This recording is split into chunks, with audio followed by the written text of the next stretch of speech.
We are back. We've not recorded a podcast in about 3 months. We're coming back in style. If you've watched the James English podcast with Darren G, in just over a week, 700,000 views. Now, I've read some of what Darren's wrote, and absolutely mind-blowing what he's been through. It's going to be an explosive, hard-hitting story with an important message. Choose a life, not a knife. And if you've watched the James English story, I had a chat with Darren last night, a long chat. We went for a walk. And there's going to be a lot of stories you're going to hear today that have not been told in the James English podcast. There's some pivotal stories that we're going to have to go over, such as why he chose the slogan about not having knives, and, you know, the shootout, things like that. But I'm just going to start out, asking how's it been with all this fucking response from James English going viral for you. And props to James English. If you've not seen it yet, I'll put a link in the description box to watch it on James English channel. Thanks for coming on, Darren. It's all right, Shaun. What you said then was what's it like since the James? Yeah, what's all this response? Has it had an effect on your life? In a way, yeah. I'm putting food in my cupboards I can eat for the full month now instead of half a month. So in a way it has. It's created a lot of opportunities such as this. So it's been positive. There's a lot of hate coming. With the love comes the hate, doesn't matter who you are. So I'm absorbing the hate more than the love. But I'm feeling appreciated, and I'm feeling that the message is now being heard far and wide, whereas for years I've been restrained from getting my message out there by Liverpool Council and Merseyside Police. As soon as I come out of Liverpool and away from that pressurised zone I was in, everything seems to be flowing better now. So hopefully everything will pan out the way it should do for the message. Brilliant. What's really strong about Darren's message is he's been there and done it. And a lot of people who have been through it and lived the lifestyle, yeah, they get out and do the talks and stuff like that. But Darren has targeted people who are active, dealers, pointing out the harm they're causing to the neighbourhoods, putting his life on the line, basically, not getting any support from the police.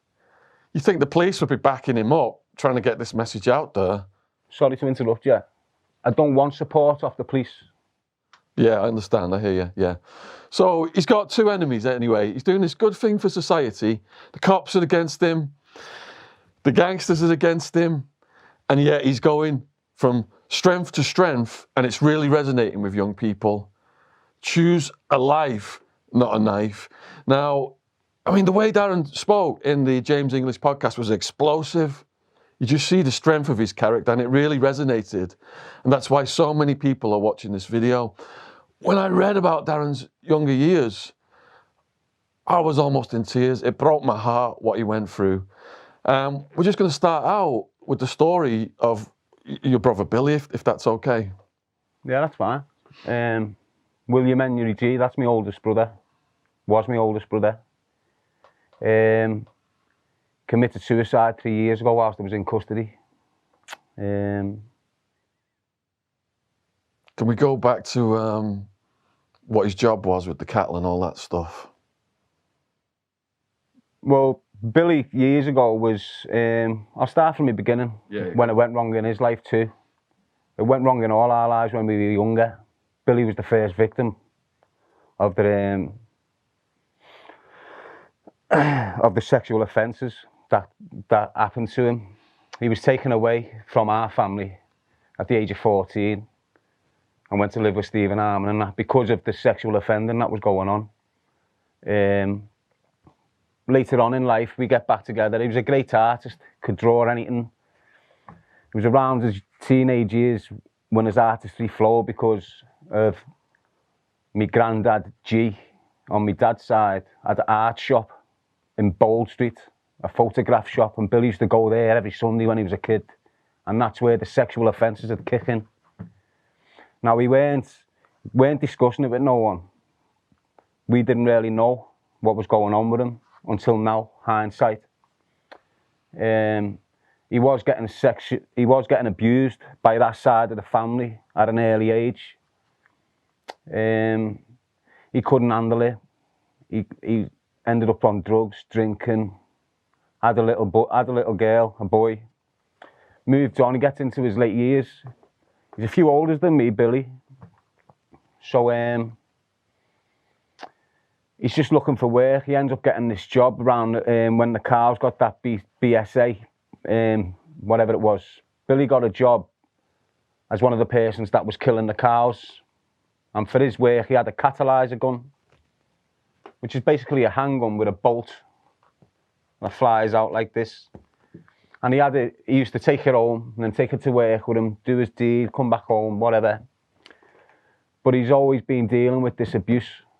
And he'd always turned to drugs and drinking drugs over it. But anyway, so I'm just doing my thing. I'm about 15, 16. I get a phone call off his mate, Ian Rossiter, Rubber. I'll call him a dickhead. But fucking, he's phoned me and said, I'm worried about your brother. He sent me a message saying, this is the last time you're going to see Billy G. So I'm just thinking, well, what? Come and get me then. So he's come round, he's got me. I've got in the car, we've gone to Billy's house, what he was sharing with Kelly and his eldest, little Billy.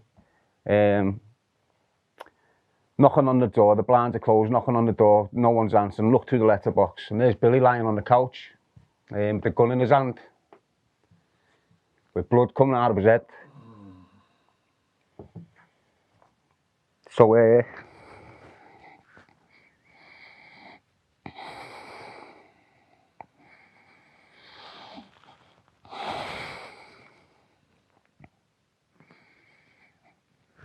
So, bursted through the door, kicked the door through, tried to deal with him. Didn't know what to do really, so just rang the ambulance. I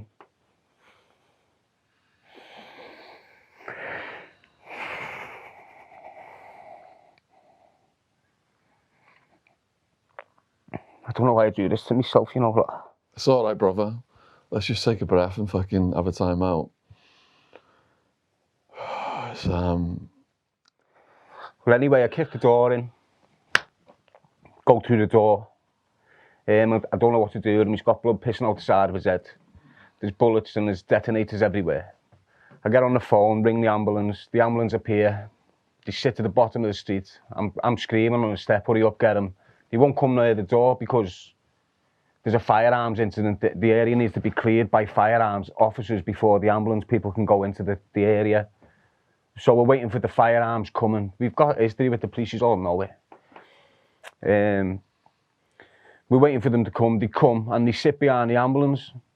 They're not coming up the street to the house to do the clearance. They just sat behind the ambulance. I'm screaming. His girlfriend's on the step. Kelly's screaming. Everyone's screaming. It is what's going on. He's dying. Why aren't you here doing what you're meant to do? So I just fucked them off. Pick my brother up. I'm only young, me.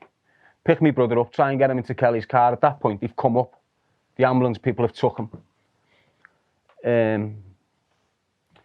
And that's it, basically. He's in a coma for 3.5 months. They said he won't survive. He did survive. Said it was a miracle that he survived. But he come out of that with a form of epilepsy. And he's in a bad way off it. Every time he had one of these fits, his mentality had become slower. He'd becoming a bit more vegetative, you know, like in that sort of way. yeah.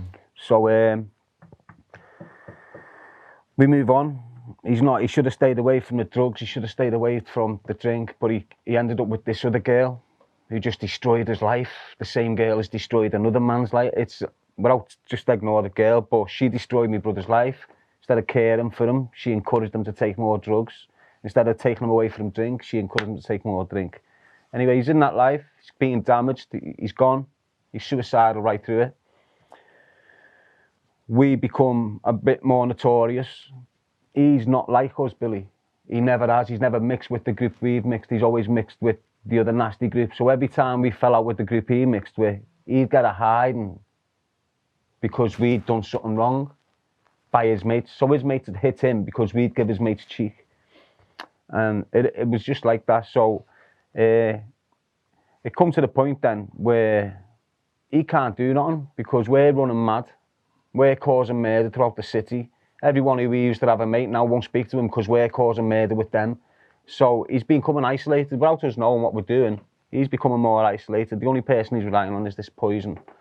Anyway, he's going downhill, he's on the coke, blah, blah, blah. He's got this injury from when he's blasted himself in the head, but he's dealing with it. He can deal with this injury at this moment in time. In 2002, when all the madness was going on, there was an inspector from Merseyside Police called Lol Carr. Before he became inspector, he was what you call OSD, Operational Support Division. They changed into the Matrix on the back of us. When they put us in jail, they started this unit called the Matrix. But before that was called the Operational Support Division, OSD. So this Lol Carr's always hated us. Always give us a hide and always dragged us in the bus and give us a hide and drop us off and stuff like this. Always harassed me mum on the street. No, just horrible, nasty policeman. But anyway, he promoted him, so he got himself to inspector. Whatever they'd had enough of us. Merseyside Police had had enough of us. They went rogue. I think there's a policeman's admitted that they broke laws to contain us and deal with us. Well, in that process, they've gone through my mum's door for firearms and drugs. We don't live there. We haven't lived there for time. Billy doesn't live there, but he's staying there this night. Now, they've targeted Billy at the address. We know that. It all came out in the court case. Now, what's happened is, the briefing before they've raided my mum's house, there's been a journalist there from the Liverpool Echo, and he was told in that meeting the target on this raid is Billy G. So they went to the house to target Billy G. Don't know how they knew he was in there because he never normally stayed there. So as you go to my mum's house, you've got a front door, you've got stairs, you've got a little back bedroom, and that's where Billy used to stay. So they've done the briefing, they've come to the house, the photographer's there taking snatch, blah, blah, blah. They've gone through the door, they've gone upstairs. Billy's lying down asleep. He'd been drinking the night before, as he did. He'd been lying down asleep like that on the bed. They've opened the door and attacked him. Now the first attack penetrated where he shot himself in the head. So, straight away, he's gone into an epileptic fit. But they've opened his wound again, what had repaired, and he weren't that bad off it. He had a few problems, but what they'd done that night killed him, destroyed him, finished him, given him worse symptoms. But anyway, they've gone through the door. They've attacked Billy with the koshes. They've done what they've done. They've put a quarter ounce of cocaine on him. They've put 2 bullets, and they've put a big knife about this big on him. Dragged him out. As they're dragging him out, you've got the Liverpool Echo taking pictures of him. You've got him with Lol Carr dragging him out. He's got blood dripping down him. They arrest him for attempted murder on police, possession of firearms with intent to supply, all this, blah, blah, blah. Take him in custody. He's in a mess, you know, mentally and physically. He's in a mess from when he shot himself. He shouldn't be getting treated like this. They've treated him the way they've done him. It was complete stitch up. It was a complete stitch up, and it all got found out. I'm going to tell you how it got found out. They've done that. They've arrested him. They put him in custody for 9 months. In custody, he's having these fits. He's going under. It is what it is. They've tethered him in a bad way. We know Billy's not that character. We know Billy's not the kid to jump off a bed and attack a policeman with a knife. He's just never been like us. He's never been like us. So I'm questioning this. Hang on. He's saying he hasn't done it. Let's get our own forensics done on the room before anything kicks in. So straight away, as soon as the police have left, we've got solicitors in, we've got the ballistics in. The ballistics have come back. What the police are saying in their allegation is this. They've raided the house. They've gone up the stairs. When they've gone into the back bedroom, Billy's standing there with his top off with a knife, and he starts attacking a police officer with the knife. So they've got to restrain him. That's how he's got the 12-inch scar on the back of his head off the beating. Yeah, he's got 2 of them. He had a 12-inch and a 7-inch where they've assaulted him. So their story was they've went in, they've raided it. Billy's attacked one of them with the shiv, started to stab the copper up. They've restrained him. The damages happened during restraining. In the process of the search, they've come across the cocaine and the things in the same room that Billy was in. blah, blah, blah. As they took him out the house, they've got the pictures getting took by the photographer. He goes into the custody seat, he goes, bam, okay, everyone's believing you, that's the case, but we're not. And we want to find out if it's the truth. So the ballistics come in, and the ballistics completely contradict what their ballistics said. So their ballistics said, yeah, it all makes sense that he was standing up and Billy's attack, and the. But our independent ballistics from a team in Glasgow somewhere said, no, the first contact or assault or where the batons are being used have been on the bed. We can tell that Billy was lying down on the bed with his head on the pillow that way by the way the blood has splattered off his head and gone up the wall. The police couldn't see it, but when the ballistics have gone in there, you've got to, when they first hit him on the back of the head and went, wham, you've got to spray up the wall. So straight away, that's given us the authority to dig deeper on this. So we want the custody suite. We want the cameras out the custody suite, how he's treating him when he's coming to the custody suite. So the copper that's dragging him out the house and dragging him into the custody suite, and the one that's making the allegation that he's being stabbed in the vest, as they walk into the custody suite, the copper walks away. When he comes back into the custody suite, he's holding his vest like this.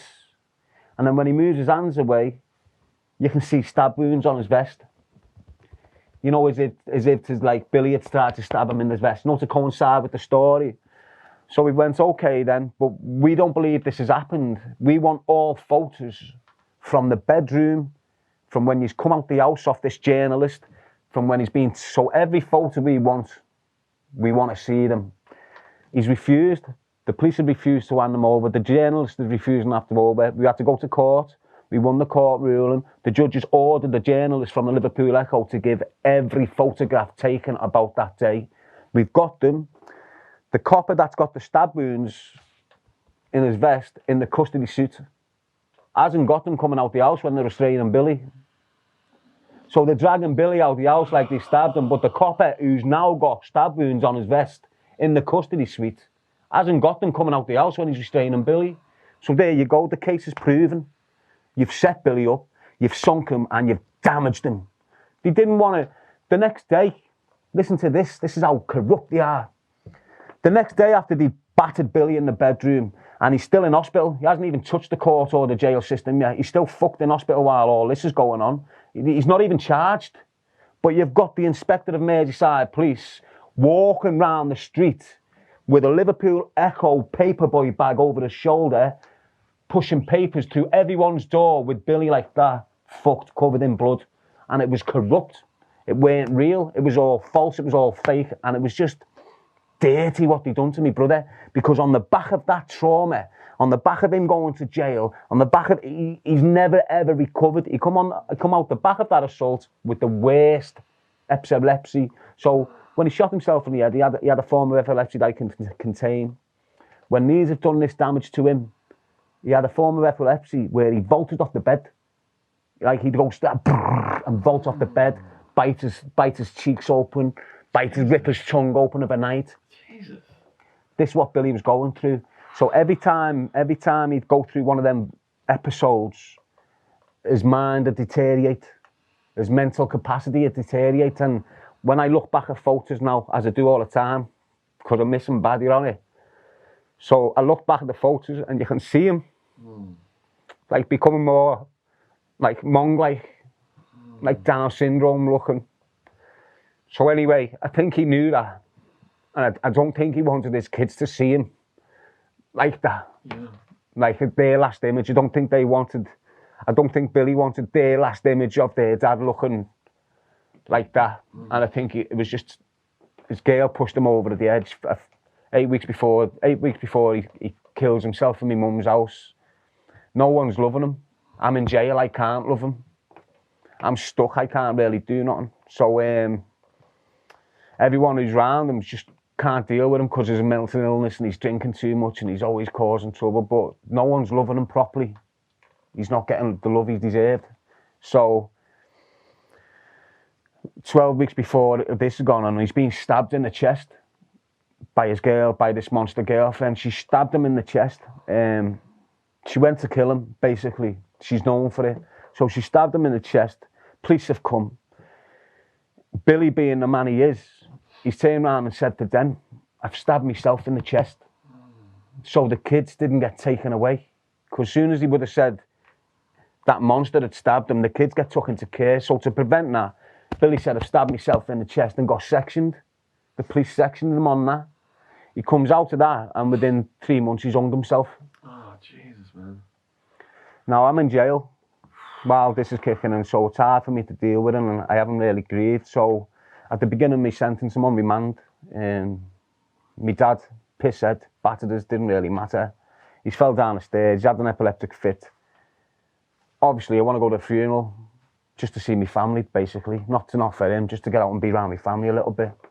They refused it on the grounds that it was a security risk, and they were concerned about the safety of their officers. So that was in 2004.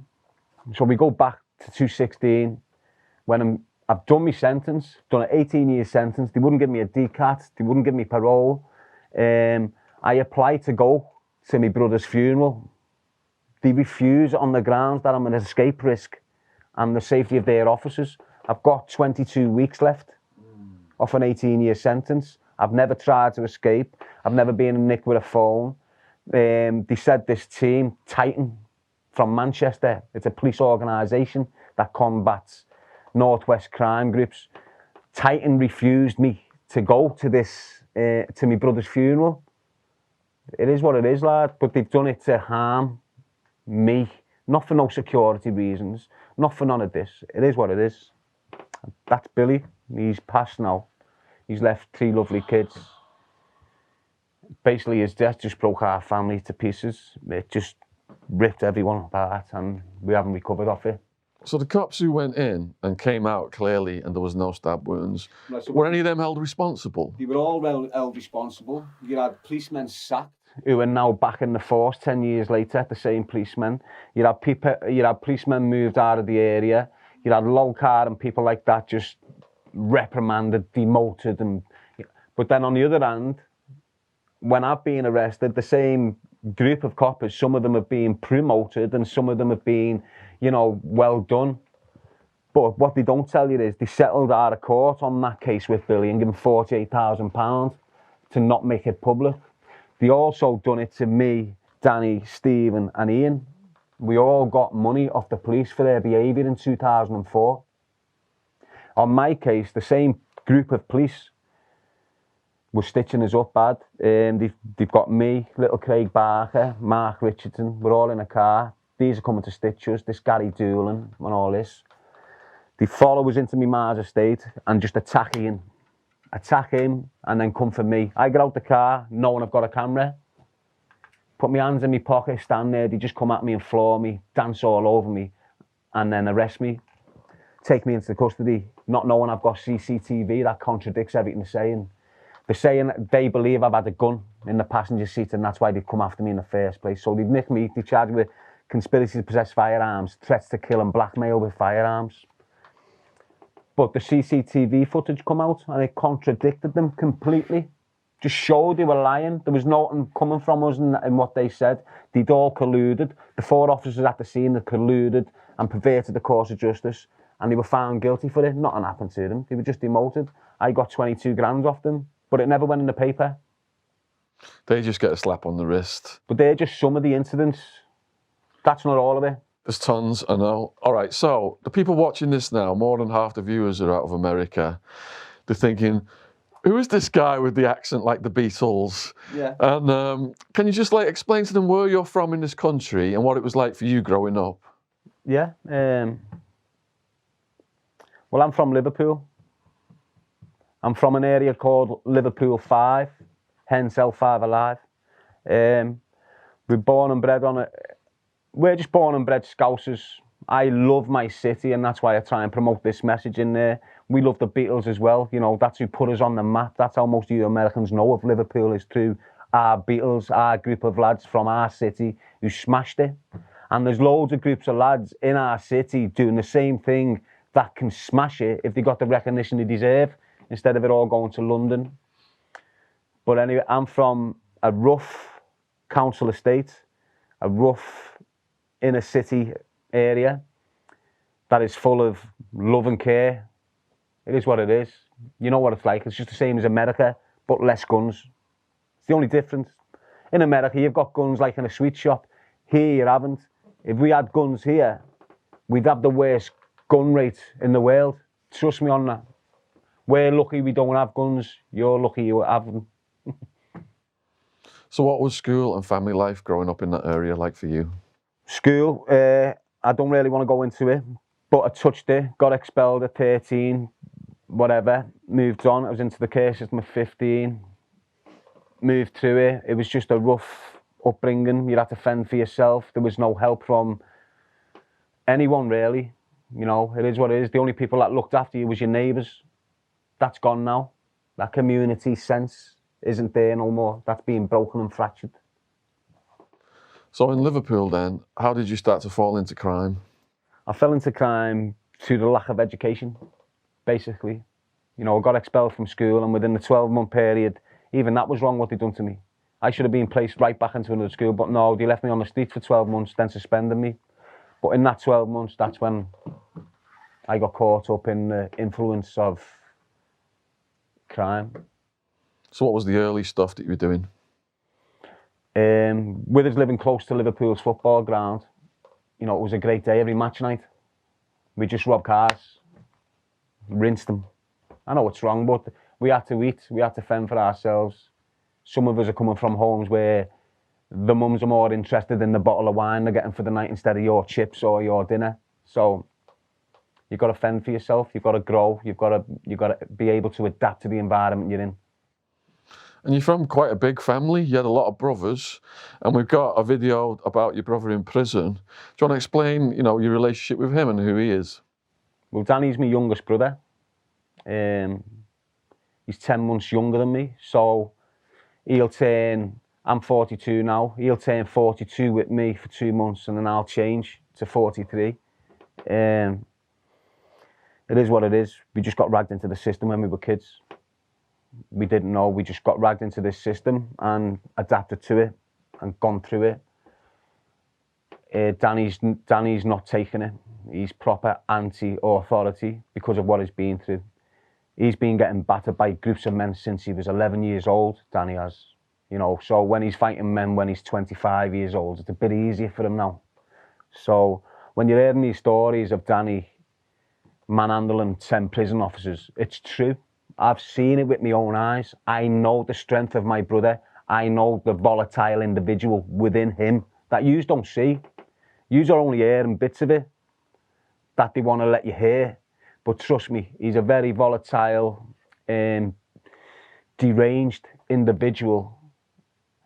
And it's not a good thing, but it's what the government have done to him. You know, society or the community never done it to him. It was the law and the system, the establishment that has damaged my brother, damaged me. You know, don't forget, I was 12, 13 when I got dragged into the care system. I didn't want to go. I never had no choice. People always tell me, well, you've got choices. I didn't have a choice back then. And there's thousands, if not hundreds of thousands of kids that just have got no choice. And you keep on shouting, well, they've got choices. They haven't. They're getting dragged away from the Mars. They're getting dragged away from the dads. They're getting put into rooms by big men who are slapping them. It's not good. We're young, we're kids. You need to start resonating about what children are going through in this care system, not just in the UK, right round the world. I'm here to represent that. I've got through that. I never turned to medication, or I weren't told I need medication. And if I was told you need medication, I was refusing it. Why? Because if you're angry and you get medication put in you by the doctor to sedate your emotions, it doesn't just sedate anger. It sedates every emotion in your body. It makes you cold. You stop relating. It is what it is. If you can avoid the medication off the law, avoid the medication off the law. Sorry for ranting. Well, you're fine.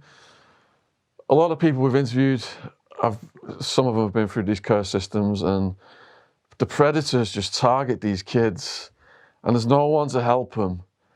And it's absolutely horrendous. It's out of control worldwide, just like Darren said. Preyed on by paedophiles, preyed on by all these slimy characters. And the government, it's like some of these care home places, like we interviewed Mike Tarraga, the people running the care homes were pimping the kids out to paedophiles and getting money from the government to take care of the kids and getting money from the paedophiles to pimp them out. It's absolutely insane. What chance do those kids have in life then? And the other thing Darren said was about his brother throwing the 10 prison guards around. Danny, that story came on this channel from a prison guard. That's not someone just making this up. I'll put the link in the description box. It's got about 500,000 views right now. Neil Samworth, the prison guard, came on. We interviewed him. If you want to check out what he said, that story was like 20, 30 minutes long. So, Darren, are there any other stories from your younger years you want to tell the audience today before we get to the heavy stuff? I don't know, there's loads of stories. There's one thing that I just can't get away from, and it's the policeman, this Dave Dowling. For some reason, he was involved in sexual abuse towards me and my brothers, this policeman. He used to deliver me to this place of abuse. So what I can't understand is how this policeman, who was put into my life at the age of 13 on the back of an incident, like a police liaison officer, how he has got the opportunity to get me into a car, into this place to be abused and not be questioned about it is doing my head in. Because I know I weren't the only 13-year-old kid that was getting put through that process. I'm not the only one that's been part of that ring of abusers. There's more of yous out there. If you're suffering, even if you're suffering now, right now, if you're 11, 10, and you're getting told to keep secrets by someone you shouldn't be, and they're saying, don't tell this, reach out, don't suffer, don't be ashamed of what's going on, reach out to someone and they'll listen. It's not a secret. If you've got an adult telling you this is a secret, it's his secret, it's not yours. You don't keep anything to yourself that's harming you. Share it. There's networks of predators out there, and they've got people in law enforcement, they've got judges, they've got politicians. We've had Jod Wedger on here, who was Metropolitan Police, and he said every time he noticed this, because he was working Vice and started to report it, orders came down from the top to shut down the investigation.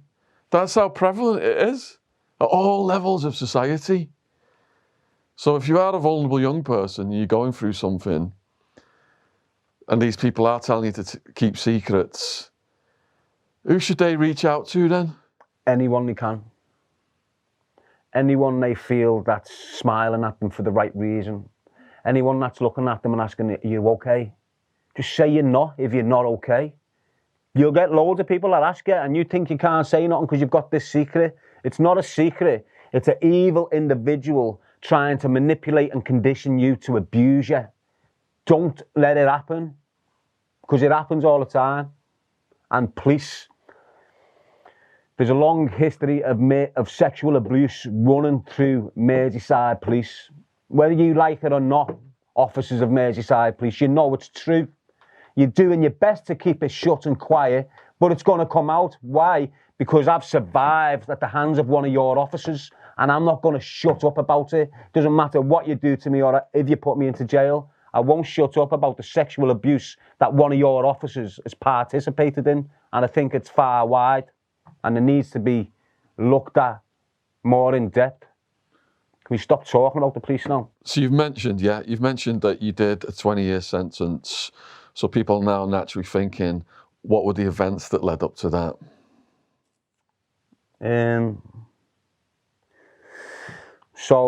I've spoke about this on James English's podcast.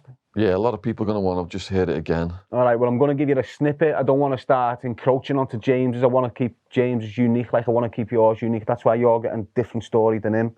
But basically, we had to fend for ourselves. All the people in the local area didn't like me, so we had to battle against them to fend for ourselves. We've got on our feet into the drug game. The guns come out. Explosions have came out of it, so they say. Come to the 6th of April. I'm in a car with my brother, 2 of my friends. There'd been an argument 2 weeks before with me, Danny, and these fellas. I've backed Danny. They didn't like it. They'd come to try and kill me. They made a mistake and got little Craig Barker, who was 18. The gunman was an SAS soldier. He'd got his troops out of Bosnia. He'd received a military cross off the Queen. His name was Darren Waterhouse. Is that enough? I don't really want to touch on that subject, to be honest. Okay, so let's go to your arrest then. How did he get you? Okay then, so I'm arrested on the 20th of May. This is 2 days after the 18th of May, and where I'd participated in the murder of an innocent victim called David Regan. David Regan was a 36-year-old man, father of 4. I knew him all my life.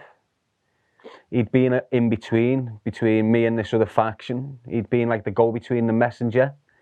So when the shooting happened then, he got put in the picture by the same group. So he just became a target.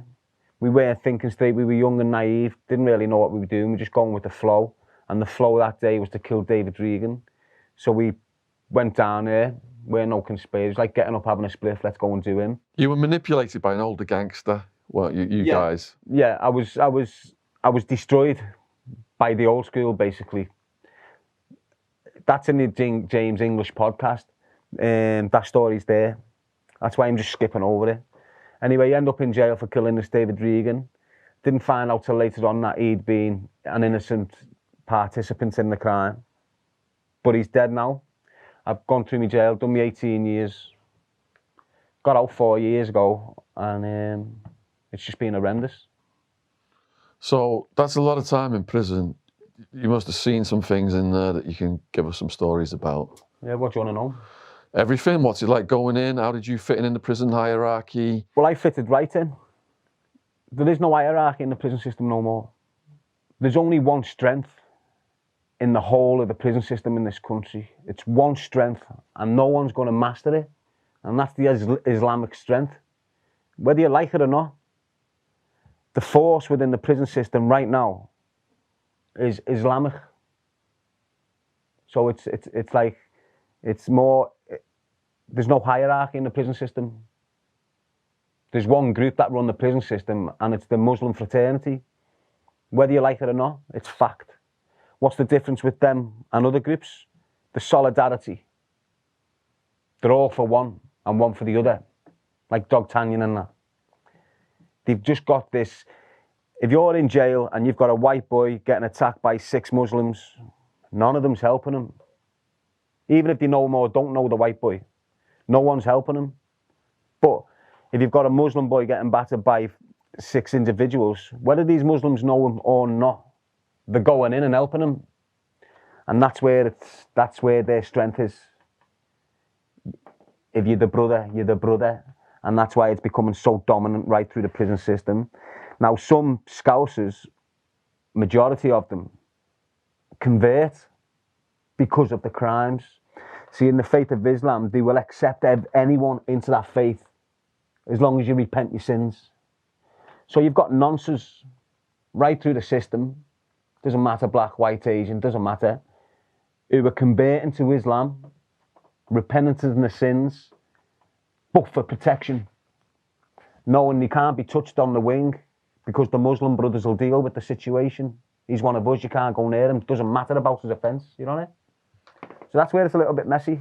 That is crazy in America. It's KOS for chomos. What's that? Kill on sight for child molesters. Well, that's what I'm saying. Whereas in this prison system, if you convert to Islam, you're protected by the Islamic community within the system. Wow. That's fact.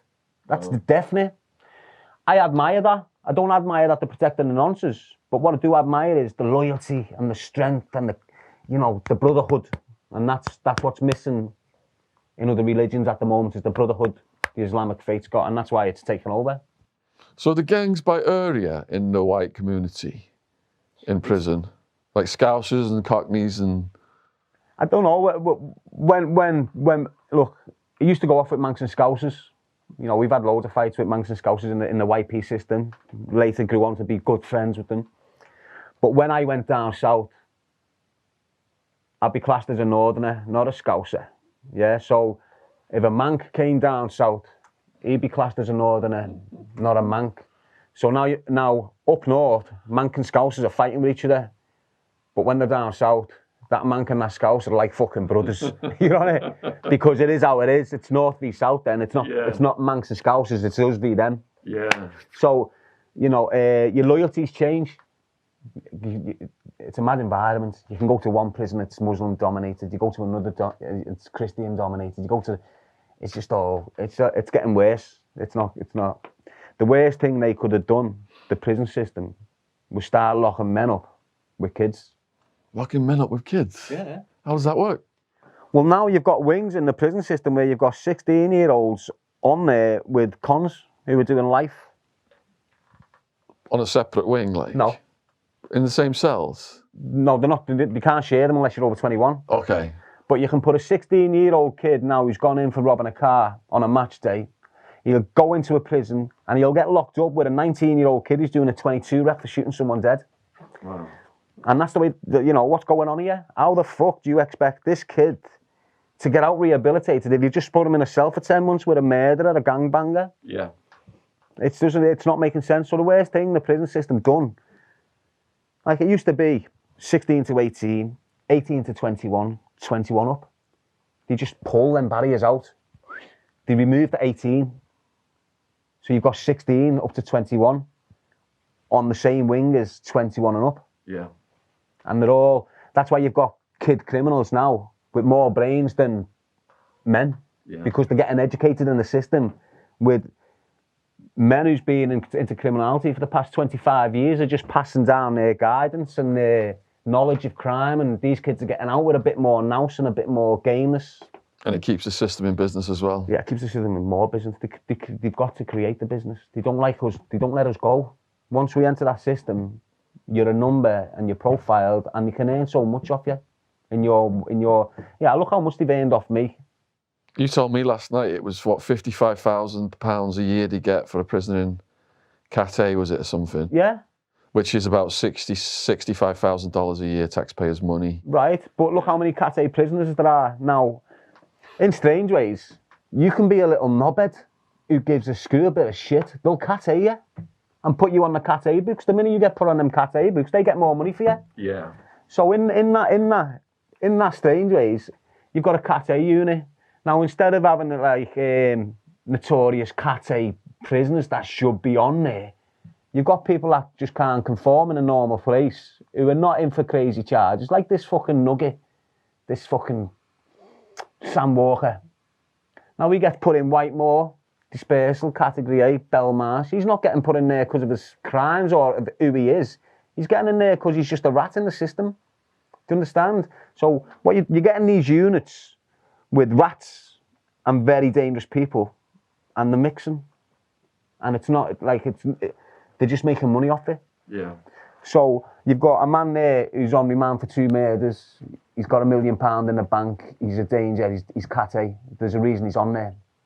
Then you've got a dickhead who smuggles a phone in, and they Cathay him and put him in the same situation as this notorious fella, but they're only doing it for the money in strange ways. So a normal prisoner will get 38 grand a year. Cathay prisoner, they're getting 68 grand a year. So it's in their interest to just Cathay you. So then he's going to school the dickhead, and the dickhead's going to rise up. It's never ending, mate. Yeah. The prison system's fucked. So out of all the juvies and adult prisons, how much time have you served, and how many facilities have you been in over the years? Well, look, mate, and people are going to think this is mad, and people are going to think this is a little bit... Let's put that outside. It's buzzing. Thanks. People are going to think it's mad, but on my 18-year sentence there, for whatever reason, I've gone in. I've spent a year in Walton on remand, then got security transferred to Strange Ways. I'm in there for 1.5 years. I'm convicted in 2007, in the middle of 2007, for between 2007 and 2007 and 2016. I touched base in 80 establishments. Do the maths, mate. 80 establishments? Over how many years? I'd go for, say I was in Lardham Grange in June. I'd get shipped out and come back to Lardham Grange in June the next year, and then get shipped out and end up down there. 80, as in 80? Every 3 months. So what that's called diesel therapy in America. Right, but what they were doing to me, why they were doing it to me, and I didn't know this till my first parole hearing. They'd been sitting on intelligence they've been working off false intelligence, the police have, that I was involved in these explosions around the city, against police stations, outside. They had intelligence stating that I was involved in them, so they treated me accordingly without me knowing. So I'm on map of 3 tier 4. There's only 2% in the whole country on that, and the terrorists. I'm on that risk, yeah? Do you want to explain what that means? Well, in this country, it's multi-agency public protection agency or something like that. So basically what it is violent criminals. In this country, if you're a criminal, you get put onto a Richter scale, and it goes from mapper 1, mapper 2, mapper 3. So you'll have mapper 1 for thieves. They don't need much observation. You've got mapper 2 for half violent sex offenders and all that, who need some observation. Then you've got mapper 3, tier 1, tier 2, tier 3, and tier 4. So you'll have mapper 3 is for violent prisoners, and then you'll have mapper 3 tier 1, which is extra violent, more control, more observation, more people working on it. So I was mapper 3 tier 4, so I'm a high up. So every time I'd land in a prison, it takes you 2 months to do the induction process. So I'd get through the induction process, I'd fill the form, and then bang, I'm shipped out. So basically you were tortured. Yeah. Because the worst thing is having to move when you want to settle down, don't you? They were fucking with me head deliberately. I weren't going on medication, I was riding it. I didn't do no self-protection like half the Scousers do. I'm going through the system with this snitch out off that grass, Willie Moore. So, you know, it is what it is. I ride that jail system. I get out of it, my head and a little bit fucked. But right through them 12 years, I'm sitting in some prisons and I'm watching kids come in, apply for a course, plastering, electrician, plumbing, getting out with 4 qualifications. They wouldn't let me access one single plumbing course in 12 years. They wouldn't let me access plastering, electric, any vocational skill I could pick up to better myself on my release. They wouldn't let me access them on the grounds of security information. All right, so what's the security information saying? We can't tell you, you've got to apply through the Data Protection Act. It's just, and then it gets shipped out, and then the process would start again, then I'd apply for courses, and then I'm shipped out. And so for them full 12 years of that 18-year term, I went through it and got out the other side without a single qualification. The only qualification I did have was my own, what I'd purchased from distant learning. So I'm level 3 now, fitness instructing. I can tell you everything about your body, anatomy, physiology, everything, but I can't use it because of the threat to life on me. What a waste of taxpayers' money. But you've got to think how much they spent on me since I was 13. Now, if they would have just went to me at 13, right, we're going to make this much money out of you, there's £1 million, I wouldn't have touched crime. But that's how easy it is. Most criminals now, if you went up to them and went, look, there's a job, there's secure housing for 12 months, they wouldn't commit a crime. Would you say that fitness has saved your sanity? Yeah. And when did you start to turn to fitness? When I was a young offender. And what made you just start getting into it? Depression. Depression. Boredom. Yeah. And what was your first, initiation into the fitness community? A circuit. Circuit? Yeah. What did you do in the circuit? The Dirty Dozen. What's that? It's 12 exercises, 12 times through. It's an army circuit. And back when I started first going to jail, most of the PTIs within the prison system were ex-army. So you were getting drilled like you were in the army. It's like push-ups is one, sit-ups is another. Push-ups, burpees, sit-ups, bench jumps, carrying a bench. All army circuits when you were a YP, basically. And did that calm your brain down after you did it? No, what it done, it got you tired. It helped you sleep well. Yeah. So how did you go from just being a participant as a young person into developing these other routines and becoming a trainer? Because that's all you had to focus on. That's all I've ever had to focus on was myself and my body and my health. And what you do when you get a long sentence, you sit there and you think to yourself, right, I've got 2 ways of going about this. I can either get out the other end and still get an hard-on, or I can get out the other end and not get an hard-on. How do I want to do this? Right, so if you don't want a hard-on, you'll go down the path of just fucking yourself up in the system, not training, eating shit, processed meat, smoking, taking drugs and drinking hooch. Or you can go on the hard-on sense, which is educate your mind, get in the gym, keep focused, stay away from the medication and the rats, and you'll get out and you still get it hard on. So that's the channel I went down. So basically, the medication or the education. You've got the medication routing system, or you've got the education. I'm not being funny here, but in Arizona, there's actually an exercise that the prisoners do called dick lifts. There you go. To make sure they put a wet. I've done it. Wet. I've done it, lad. Look, I was reading the FHM magazine. I'm not lying. In these jails, you get some mad magazine, not pornographic. It's what's it called? FHM magazine. Yeah, FHM, Something for men anyway. So I'm opening it and it's saying like, you know, keep your potency up and all that. So what they done? You get a wet flannel. Put the flannel on the dick and sort of like do press ups with the flannel. So I'll give that a go. You know what I mean? But you should see it now, lad. It's like a fucking commando. Hey, let it out of its den. It's like a commando. It's like Rambo in a forest. Yeah, anyway, let's move on. I was doing a fair few reps in the shower. Because there's like an old wives' tale, isn't there, around the prison? The longer you're down, you're not going to get, when you get out, you're not going to be able to get a hard on. You know, you got to keep, use it or lose it. Yeah. Fucking hell. All right. Yeah, your fitness. So we used to have some kid on our wing, and we used to call him the King Masturbator. He was ruthless, mate. The King Masturbator. Kevin Wheatman, his name was. Naughty kid. Yeah. So in Arizona, the etiquette was you go in the shower on your own, do your business. Not like if you didn't have cellmates, you got your cellmates. You're not, you know, you got to show etiquette and not be doing it. Hang on a minute here. What are you talking about? Just move on, lad. Come on, stop when you go. All right, let's go. Let's just jump away from the masturbation. You've talked about becoming a certified trainer. Yeah. Where did you get that knowledge from? The prison system. How? Research, books, DVDs, videos, educating. Yeah. Just educate your mind. And where were people saying? I've been in loads of different environments and picked up loads of different skills and techniques, and you know, I've got my own little method of training that works for me. I'm like anyone. People find what works for them and sticks with it. But my method will work for you, it'll work for him, it'll work for everyone. I've got a method of training that can have you ripped in 16 weeks. And can people contact you and arrange that? Well, I'm looking to start. I've had this thing going since 2004 called Train Fit Elite. I started it up when I first got out. It was a business. It was popping off. I had a venue to take me clients. Police shut it down. Said I'm not allowed to do this whilst I'm on license. Just wrecked it. So that's still been there though. It's still been flowing a little bit. I haven't been focusing on it. But if you look on my YouTube, you'll see little bits of training videos.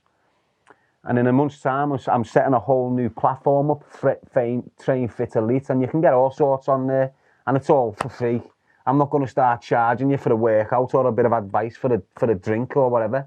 It is what it is. But if you want training off me and you want instruction off me, you'll have to give me some dough. I've got to live, I've got to eat, but I'm good at what I do. If it took me top off now, you'd probably go, well, you know, you can't prove it. A lot of young people have been watching your videos on your channel, and if you are watching this, the link to Darren's channel is in the description box below this video. And if you want to see some of the stuff he's doing, like, I mean, I can barely do pull-ups these days. He's going upside down and going round and just with his bare arms. You can see how strong he is right now. So, and it's natural. No steroids in here. I don't even drink protein every day. Every so often I'll have a protein drink. Yeah. So if you're watching and you want to check that out, I urge you to go over to Darren's channel and subscribe as well, help him build his subscribers up. And he's on Insta. All the links in the description box. Going back to prison then, I mean, that's a lot of time you've done. And people with status, it could go two ways. They've got the respect, they fit in, you know, and beefs don't arise because of that respect. Or people think, all right, he's well known as a hard man. If I take him down, I'm going to have a bigger name than him. During your journey through the prison system, where were you with all that stuff? I was neutral, mate, to be honest. I didn't control no prison wings. If I landed in a prison, I'd have me following. And it'd become a bit of a security issue, so it'd be transferred because the following was a bit big. But I've never had people come to me and try and cut me face. I've never had people try and attack me in that way. I've been assaulted years ago, early days. I was in Strange Ways. I'm sitting down getting my hair cut. There's this kid in there called Marcus Orkoch. he's padded up to these kids, and the lad in this cell is bullying Marcus's pad mate through the window. Marcus isn't happy. He's had an argument with him. They've had a little scrap. It's mellowed down. We've had to go in on them. We went in on two of them. Me and Marcus went in on two of them, warned them, still told them how it was. This is in strange ways. That afternoon, Marcus has gone on a visit. I'm sat down, getting my hair cut, and he attacked me with pool balls. Get me on the back of the head here. I'm sat down. They come up behind me, pool ball in the sock, round the back of my head. I take it, stand up. I'm a bit dizzy. Throw me mirror at them while I'm looking at my hair. Throw me mirror at them. Chase them down. They all just go into cells. And that's one incident. That's it. It's the only incident where I've been attacked in my whole jail. Jesus, wow. Yeah. So you must be adept then at navigating the system. Yeah, I was 13 years then put into a system, and I only left it when I was 36, mate. So I know everything. So outside of that then, what's the most horrific things you've seen in prison happen to other people? I've seen a Dutch pot full of oil poured over someone's head. So that's probably the most graphic, because the minute he went like that, his skin just fell off his face, and then he went onto the floor, like into some sort of shock thing. He survived, but he was lucky to survive, and when he did survive, he had a disfigurement. Were there situations where people you liked or were associated with, or you'd made friendships with in prison, you had to intervene to prevent them? Have you got any stories that you could tell us? I've protected a lot of kids. I've stopped a lot of lads from Liverpool. You fucking know it. I've stopped a lot of kids getting hurt in the system. I can't really give no examples because I've never attacked no one for someone, if that's what you mean. I've never, like... No, I mean, like the background of the story. Why were they getting sweated? It's what's going on outside. They're coming inside and the beefs, you know. So you've got two groups outside, they're beefing with each other outside. Next minute, they shoot one of them and he goes in jail. He's in jail for 5 years. All of a sudden, one of his boys gets shot and that kid is in jail. So this kid who's already established in jail for 2 years is now looking to harm this kid who's only been on the wing for 2 weeks, who's not established. This kid's got a network on the wing, all his little mates who he can give dough to. This kid hasn't. So the minute this kid lands on the wing, this kid's got dough, he's been getting swag over the wall, he's got a little bit of pull, go and cut in. A little bit of spice, go and cut in. So I've been in that situation where I went, whoa, anything happens to him, then you're getting dealt with. You don't go near him. That's happened a few times, but that's it. Did you mostly have your own cell? Yeah, I was single. I was high-risk cell share. The whole time? Well, at the age of just turned 21, I'm in Walton. Years ago, anyone could share with anyone. I'm in Walton now. I'm on K-wing, which is remand wing. I get put in this cell on the trees, and they put this kid in with me, this Barry Williams from Toxteth, handbag snatcher, smoking heroin. So he's a smackhead. I'm fresh in the system. Blah blah blah. I'm fresh in this cell. Don't like smackheads. All of a sudden, I'm waking up at 3 a.m. The cunt's smoking smack while I'm asleep. I'm 21, I'm waking up and this cunt smoking smack while I'm asleep. So off the bed I go, boof, give him an iron on the bell, one man gone. And from that day on, I was high-risk cell share. They wouldn't put anyone else in the cell with me because of what I'd done to him whilst locked in the cell. And that came round because in London, they put a racist in with an Asian kid. When they knew the kid was racist, he shouldn't have gone in with this Asian kid. So he's battered to death, this Asian kid, with something off the table in the cell.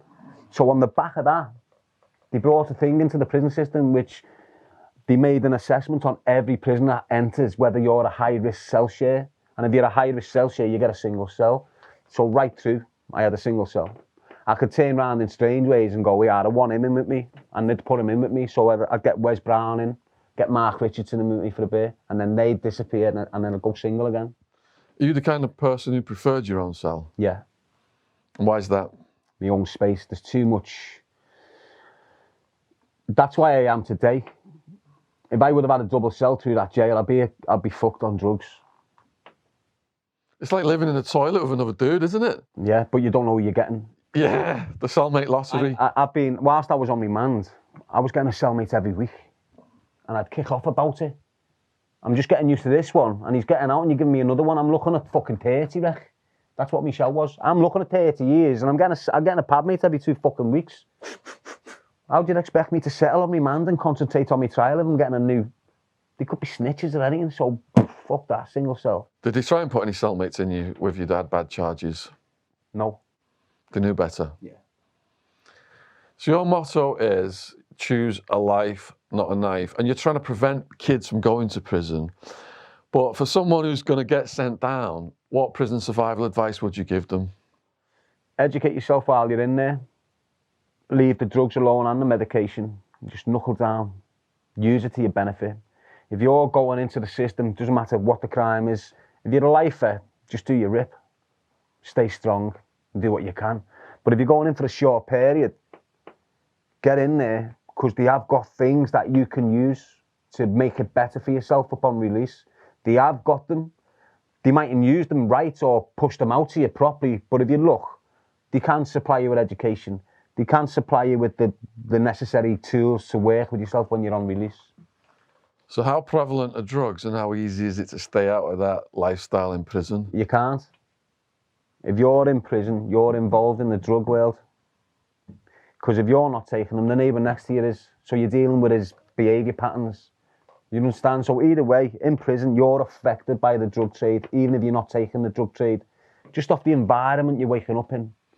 Just when you're going down to get your dinner and a kid gets cut there because he owes in money for drugs, you're still involved in that space of poison. So you're getting affected either way. So you're saying it's the minority then that are not...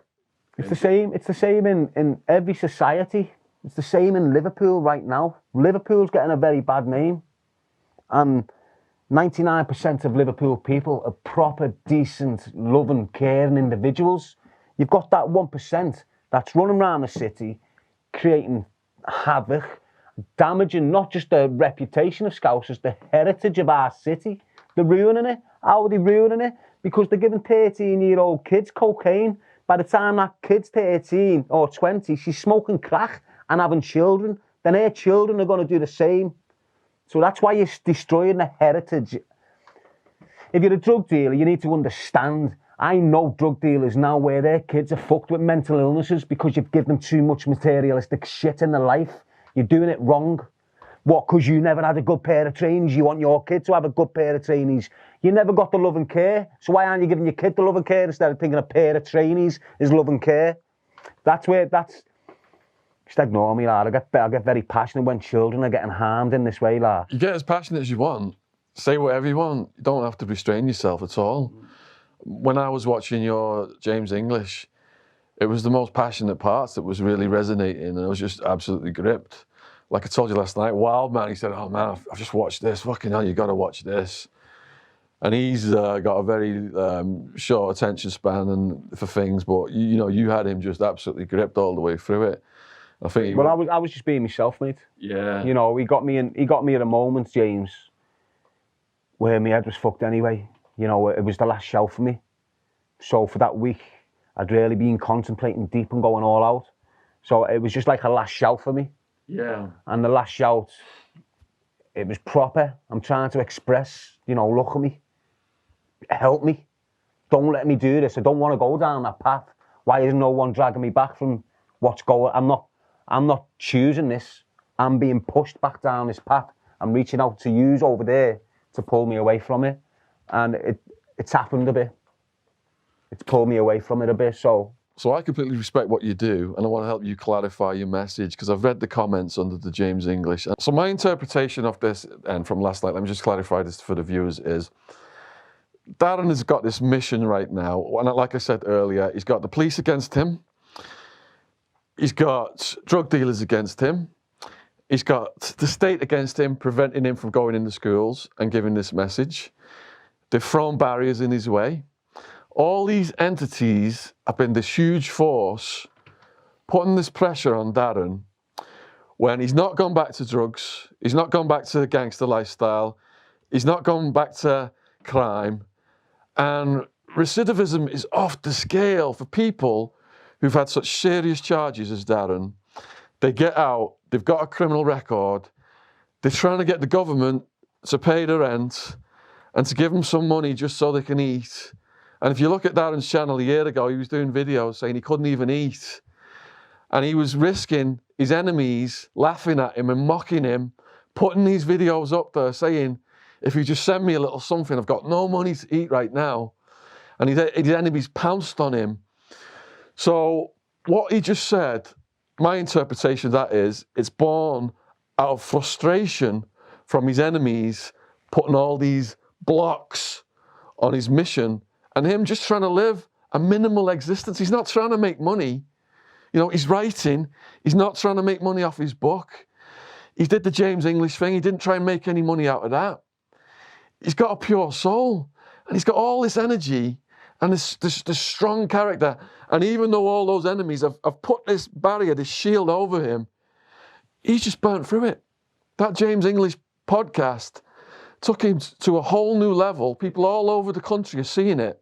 It broke me out, lad. They're reaching out to him and they're helping him rise above the barrier. And it's frustration that caused him to say what he said. No, you've got to understand why look, I've come down this path and I've gone through everything and I've had these enemies pulling me back and I've had them choking me and stabbing me in the back and want me.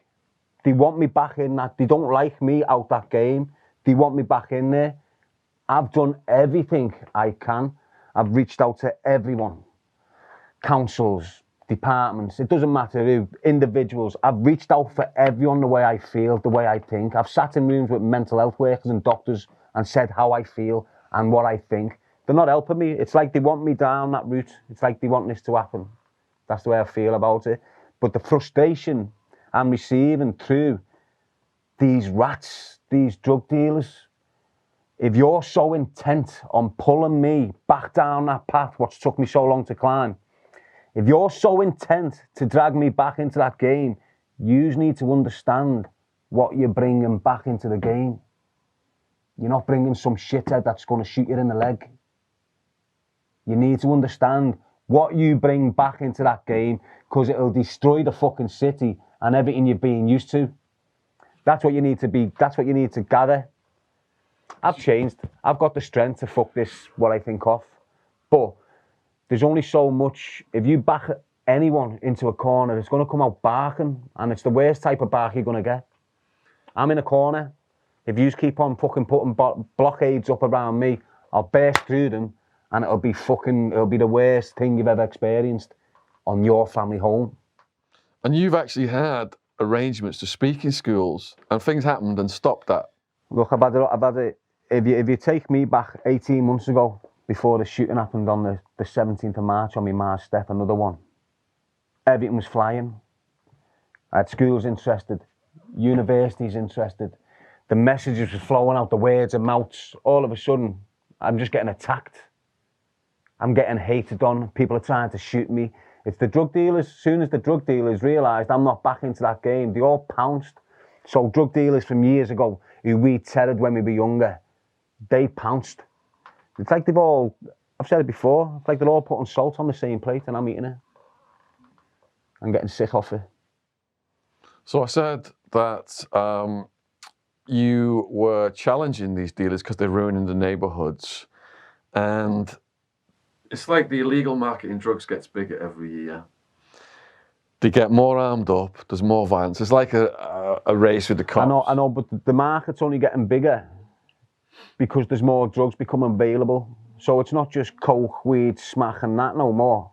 It's coke, weed, smack, spice, fist, bam, bum, bum. So the market's going to get bigger because it's catering for a lot more people. And who's let that happen? The government. So the government's drug laws have created it. Yeah, that's what I'm saying. But what I'm going to ask you is, you're targeting the dealers, you know, saying you guys are ruining these neighbourhoods. Yeah. Do you think you're on a losing battle though? Because someone will just replace them if they stop. It doesn't matter if it's a losing battle. It's the right battle. Yeah. That's what's important to you. You're saying, do you not think you're going to lose? I'll probably die for what I'm shouting here, but I'm dying for the right reason. I'm dying for the right reason. If anyone can sit there and sit back and look at their community and tell me it's not ruined through drugs, I want to go and live there. There's not a place in this country that's not touched by the impact of drug taking. Nowhere. Doesn't matter how posh it is, there's a drug user there. And that's how saturated this country became through drugs. Now, the drugs aren't just... It's not like, cocaine's just for the rich and famous party night. It's not that no more. You've got 13-year-old kids. My own niece is an example, snorting coke on a Friday night in local parks. She's not the only one. There's hundreds of them up and down the land. It doesn't matter where you are. So when I'm getting criticised for screaming about this shit and I'm getting attacked and I don't give a fuck. I know I'm doing the right thing. I'm not the wrong person in this. You want to shoot at me for doing this? Shoot at me. I'm the good person in the situation. I'm doing the right thing here. I've got a message, mate. This choose a life, not a knife. It's a message, it's an umbrella. Under that umbrella, it's not just knife crime. It's drug taking, it's gang life, it's abuse, domestic violence, bullying, everything. It's all there. Why? Because I've experienced most of it. I can give you a true account of how to feel in them situations. I can also give you a method that can pull you away from them situations and make you strong again. Why? Because I've done it all myself without medication. The first thing they want to do to you is sedate you. You can't be real. You can't fix nothing while you're on medication. You cannot fix yourself while you're on mind-altering medication. I don't care who you are. That's just being a client for another drug dealer, isn't it? Which is the government is the biggest drug dealer, pharmaceutical companies. So it's better to stay pure-headed. All right, I respect what you do. You're doing the right thing, like you said. Completely understand that. The people who support you see what you're doing and they respect that as well. You said people go out and talk to kids, but they're not doing this stuff at the level you're doing, challenging the dealers. I can see in your eyes you'll go all the way. The dealers know that. So the people who love you and follow you, and I know you will go all the way, and if you go out, you leave a legacy, but the people who follow you are concerned about your personal safety, concerned about your mental health. Do you think there's a way of balancing it whereby you wouldn't be taking so much risk, or you just all in? Life's a risk, mate. Doesn't matter what life you're walking or what path you're walking, your life's at risk every day. It's up to you how you risk it. I feel I'm risking my life for the right reason. I'm risking this life to protect them 10 lives. Whether they like it or not, you mightn't realise it now, but as you grow up and in 10 years' time and you understand what I was doing 10 years ago and you look back on me and you'll go, you know what? He was right. He was doing this, he was doing that. He's right, he's dead now, and he never got the respect he deserved. That's what's going to happen to me. I don't want nothing off no one. I'm simply just trying to educate kids and let them know that you have got choices. Even at 13 and you think you haven't got choices, you've got a choice to get out of that situation, run away from it, tell someone. You know, you've got choices to make. Now, you can either follow that drug dealer and try and live like him and become a lamb instead of the shepherd. But you're following the wrong person. You're following a rat that's going to shit on you and manipulate you, because that's what drug dealers are. They're poisonous, selfish and materialistic. Now, if you want to follow that type of individual, I'll guarantee you become materialistic. You'll get into the game, you'll get a nice bed, you'll end up on drugs, and then you'll go to jail. All in the space of 3 years. Trust me. Space of 3 years, that can happen. Your life totally destroyed. Or you can go and look at Darren Till, Michael Owen, Steven Gerrard. Look at them. What did they do? They went to school. They educated themselves. They got put... Now, most of you haven't got the parents they've got to guide them. But you can still break out of this shithole and become something great. You can. Everyone can. You've all got it in you. You just need to find it and motivate yourself. Plant a seed in your own head, not no one else's. Plant a seed in your own head and water it, and it'll grow. It just depends how you want to grow, in which way it blossoms. And like many of the people have said on this podcast, It starts out fun, you think you're cool, and it just leads to the prison, police, and death. And it's a long road, that road of drug use. It's glamour and glitz, you think in the beginning, like you said, you're getting the birds and all this stuff. But over time, the high goes down. You're always chasing the early highs. You start to mix your drugs up, get into harder drugs. And the end of that road of drug use, people shooting up, hepatitis C, yellow jaundice skin, teeth rotting out. And the guys I saw in the jail, they knew they were killing themselves. And all they cared about was getting the drugs in and getting high. And it was really sad because a lot of them had had stuff happen to them in their lives and they didn't have the tools to deal with it. The point I want to get across here out of all this is, look, girls, lads, doesn't matter who you are, how old you are, colour, race, whatever. You don't know what you're doing. If you're taking cocaine and you're 15, you don't know what you're doing. You don't know the risks you're taking with your whole life just to have some of that devil dust. It'll get a grip of you and it'll destroy you from the inside out. Just think about it. If that 21-year-old there is offering you a line of cocaine, you don't have to have it because he's older than you. You don't have to think he's telling you it's all right because he's older than you. It's the older people that are going to hurt you younger people, and that's what you need to start realising. It's the older people that are going to hurt you younger people. So start addressing it. How did you find Choose a Life, Not a Life? Choose a Life, Not a Knife. Bloody hell, you're nearly killing me there. Well, Choose a Life, Not a Knife came into me deep, mate. I mentioned this on James' podcast, but I'll mention it again because I need people to understand that. Choose a Life, Not a Knife saved my life. And if you can save this life, it can save any fucking life, mate. That's why I'm convinced.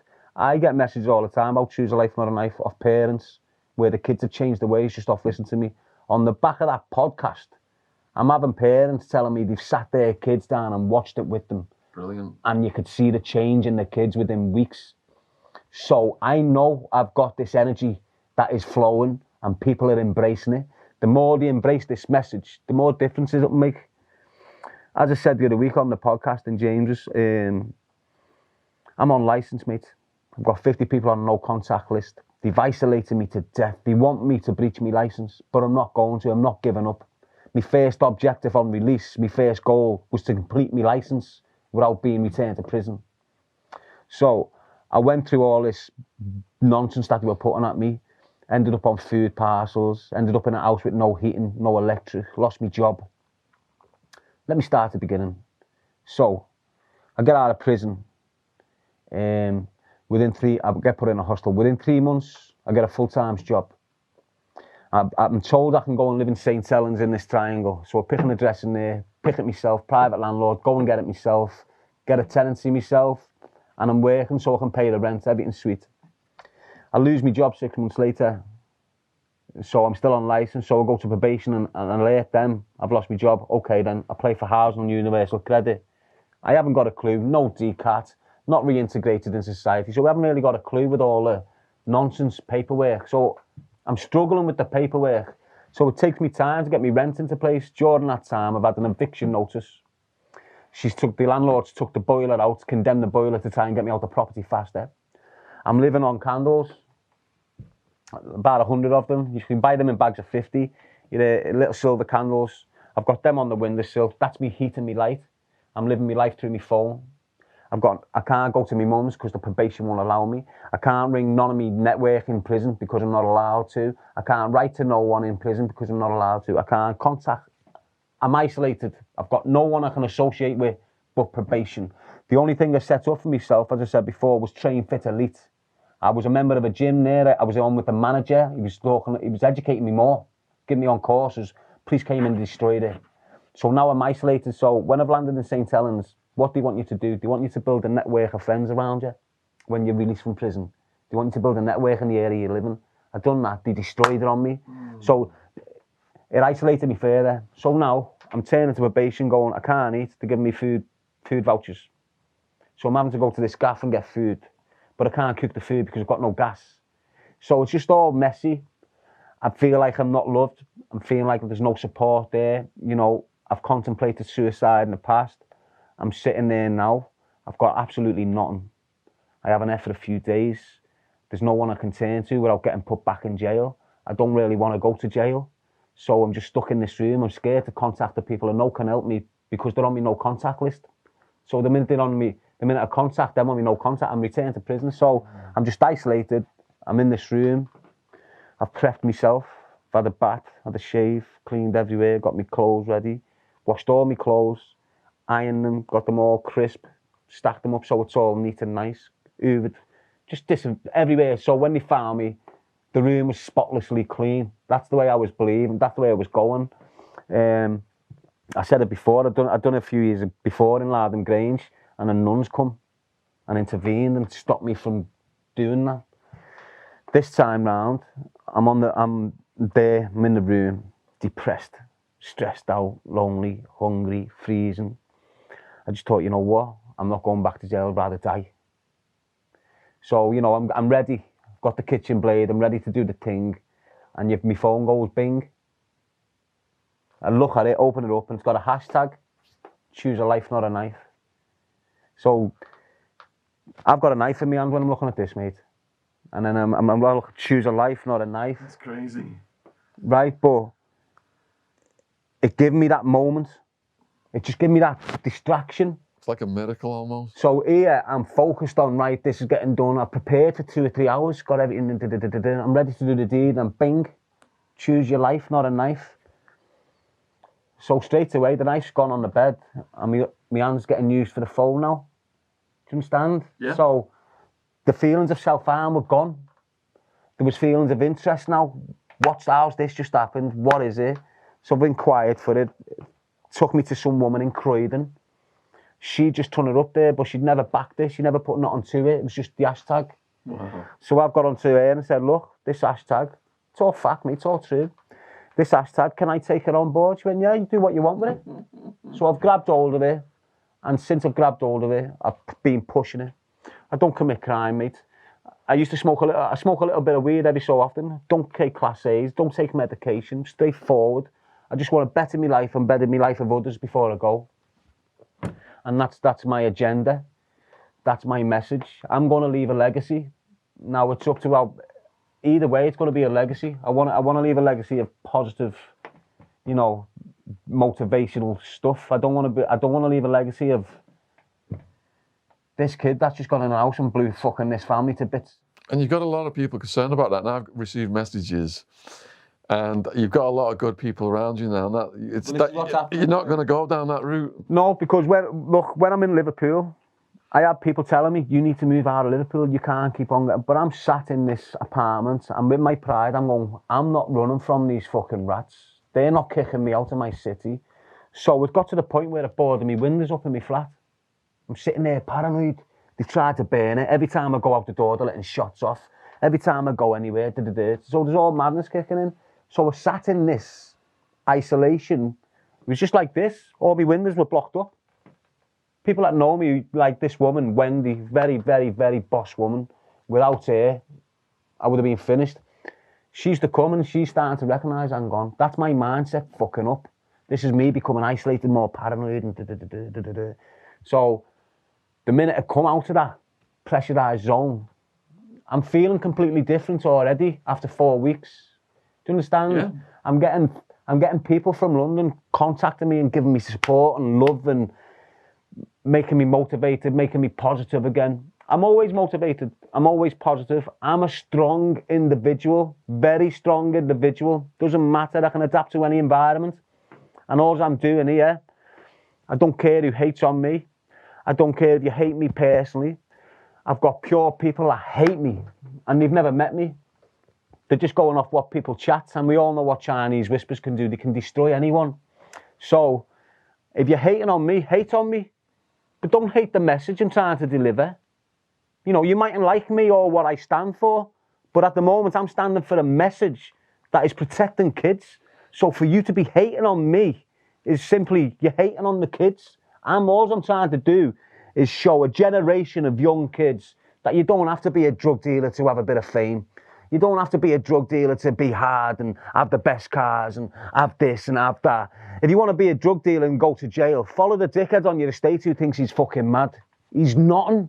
He's a dickhead. He's not going nowhere in life. You'll still see him there in 10 years selling the same shit. He won't progress. You can. You will. You get a 16-year-old drug dealer. If he starts grafting for 10 years, he's done 5 years of it in jail. You've got a 16-year-old you.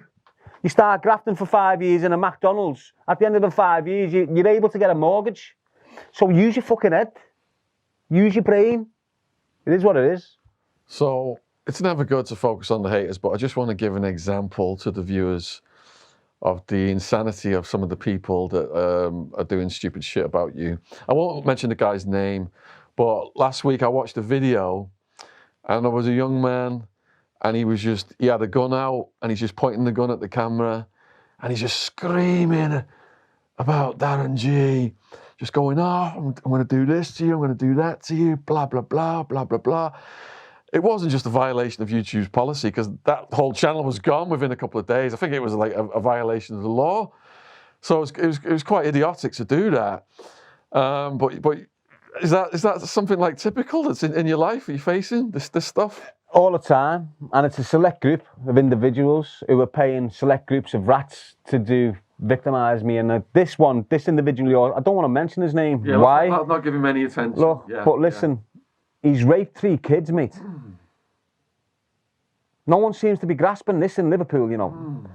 You've got this rat. He's on the sex offenders register for life.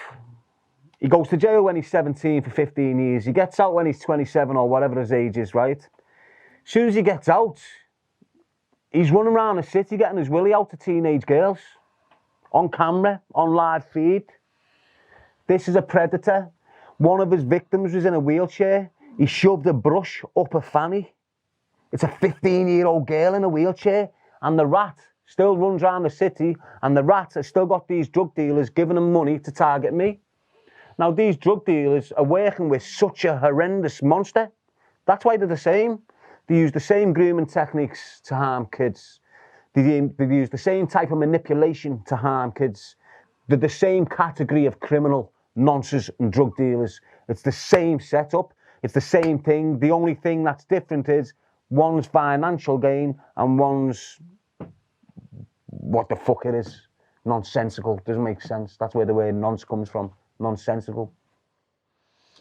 So my co-defendant Wildman has some purple Aki stories and he's a bit cautious about telling them on camera. I've knew Purple Aki since I was 13 years old. How did I meet Purple Aki? I met him through a man called Tommy Gilday. I've mentioned Tommy Gilday. He was my first love's dad. I met him through whatever. This Purple Aki, or Achindale Arabiki, that's his name. Achindale Arabiki. That's his real name, Purple Aki. He's a nonce. Do you want to describe what he looks like for the viewers? He's 7 foot. He's 7 foot. Blick. Now, if you don't know what blick means, it's black on black. It's not being racist. It is what it is. He's purple. That's why he's called Purple Aki. He's a sex offender. He became notorious because he chased a group of kids onto a railway line trying to abuse them, and one got hit by a train and died. That's why he's known. But the reason he hasn't been shot dead in the city of Liverpool is because some gangsters appreciate nonsense in the city of Liverpool. Like that dickhead who was talking through before. You know, he was useful. If you needed a witness intimidating, he was the man to do it. So that's why he never got damaged in the city of Liverpool for being a nonce. Because he was too useful to the criminal fraternity in the city. He got let off with his crimes. But still now, maybe not in Liverpool, he's still feeling kids up and down the country. Whether you like it or not, he loves rugby players and gym users, so be careful. He used to come to my town, Widnes, and jump on like young lads' backs and feel the muscles and tell them to do squats. This is a true account. This is a true account. Well, I said I met him through Tommy. I could go to my mum's house and he'd be sat in the fucking kitchen in my ma's Achingwood. And I go, what the fuck are you doing? Your mum invited me and she gave me some chocolate biscuits and tea. Is that fucking right, Achen? Get your shit and get the fuck out. You're on it. But whilst he was coming to my mind, he was getting familiar with a few of my mates, Adrian Garvey, Daniel Garvey. These are little kids, and they're all on a gear and that now. Anyway, we go to the Magistrates Court for one of my older mates. It was Danny Garvey actually. We're going into the court, and he's got a court for something mad. I'm looking round, where is he? Where's Danny? So I'm thinking, where the fuck's he? So we walked out, opened this door, walked towards courtroom 5 or something, and I'm thinking, what the fuck's going on here? And then I hear it again, I'm thinking, wow, what's going on? So get down a bit further, look round, there's Daniel Garvey in the squat position with Akin Arabiki sitting on his shoulders. I'm not bullshitting you, mate. Trying to lift him up. Trying to squat with Akin on his fucking shoulders. But what he was doing is, and this is the noncy part of why he does that, every time Danny's there trying to go and stand up, Akin's cock's on his neck. Oh. And that's why he done it. So when I'm screaming at Akin, you fucking dickhead, get off him. What are you doing, you silly twat? Akin's got an hard on. You on it? Danny's not aware of what he's just been doing, but Akin's well aware of what Danny's just been doing. That's what the guys in Widnes said. He had a hard on when he jumped on the backs. This is what he does. That's his way of abusing people. That's his sexual gratification, feeling muscles, and he just needs putting down. I left. He needs putting down. He needs putting down. Per Palaki has left a stain on Liverpool for years. He needs putting down like every other sex offender from our city. He needs gone. If you know where he lives, go and move him out. It is what it is. What are you doing, Scousers? Here's what I couldn't believe. I left for America in 1991, and Aki was like making local newspaper headlines for doing these things. Come back to England in December 2007, go to shops, Tesco or Asda or something, look over at the local newspapers and his front page. I was like, how can he still be doing this? He's still doing it. Why isn't he got sent down forever? It's mad, mate. It's mad how Liverpool tolerates his sex offenders. But they're all screaming nonsense, nonsense, nonsense. But they'll let him walk past them. You know, they're all screaming nonsense, nonsense, but they'll watch him. It's just, society's fucked, bro. They need to understand, everyone needs to understand, our future are the children. If our future's getting damaged before they've even got going, what chances have we got? You know, all them kids that are getting nonced or affected or witnessing violence, that's our future. We should be protecting them at all costs. Because if you let them fuck up, our future's fucked. It's simple as that. If you let our children be abused and let their mind fuck up, our future's fucked up. So you said Aki's got protection of certain gangsters in Liverpool, but when he gets arrested for these charges, which he's always doing, does he have protection in the legal system to only be getting short sentences? Well, he's like a brief. What's that? What do you mean? He's got the brief of a barrister, Akin, and that's why he was useful to criminals. Oh, he's like a legal eagle? Yeah. He's like a legal fucking kestrel, if you like. He's proper, you just haven't got the documents. So his family's not connected to high ups in the legal system and politicians? Look, you hear rumours that he was the prince of an African king and all this fucking... all that nonsense. But it's nonsense, you're on it. Yeah. It's bullshit. He's just some black kid from down there somewhere who nonsense kids. So, all right, so like I said, and like you've said, you go in prison, sex offender, KOS, kill on sight. He goes in as a sex offender. How come he's not getting attacked? Because he's got too much pull off Liverpool gangsters. In this, oh man, that's insane. So that's just like a huge contradiction, isn't it? What you've got to understand is, and what not a lot of people grasp is this: there is a big gay community within the Liverpool criminal fraternity, massive. Akin was one of them. You know, I'm not just saying this. There's men who you know in Liverpool who've got a wife, who's got a decent girlfriend, boss family set up, but they're banging men on the side, and there's loads of them. Groups of them. I've never participated in it, but I know it happens. Don't get it twisted. The only reason Akin Arabiki is protected is probably because he sucked balls off one or two of yous. That's it. Nothing else. All right, so we've... I'm speaking the truth. Yeah. So we've derailed from your life story a bit. Let's go back to your life story again. Bring it back. We're just talking about dickheads now. When were you ever the happiest in your life? When a woman called Pat Kennedy took me on. And when was that? When I was a child, I got kicked out on Christmas Eve in the snow. How old are you? 10. Why did you get kicked out? Don't know. My mum and dad kicked me out on Christmas Eve. And how did you fall into her taking care of you? Because she lived 2 doors down, and she must have heard me crying, and she's come out, come here, son, I'm sick of your ma. I'm sick of fucking them doing this to these kids. Because we were just like animals, you know. So she took me in, and that was that like year of her in my life, like one of the best years in my life, yeah. So that was like a safe haven for you. You could go to her place. Yeah. And she just treated you nice. Yeah. She loved me. Yeah. She loved me, proper loved me. And she's like the only woman, and her daughter, Laurie, who I ever felt real love from. Are you still in touch with her? She's died whilst I was in prison. She died of cancer. Right.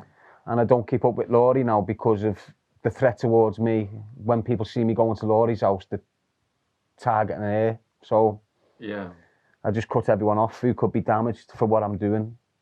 You know, emotionally. Yeah. Like family. I know the route I'm going down, and I know the repercussions of it, and I know the damage that can be happening to all yous who I care for. You might think I don't care for yous, but I do love the bones of yous, and the reason I've cut off from yous is because I don't want these rats who are trying to kill me targeting yous, because that's what they do, and that's what they're still doing.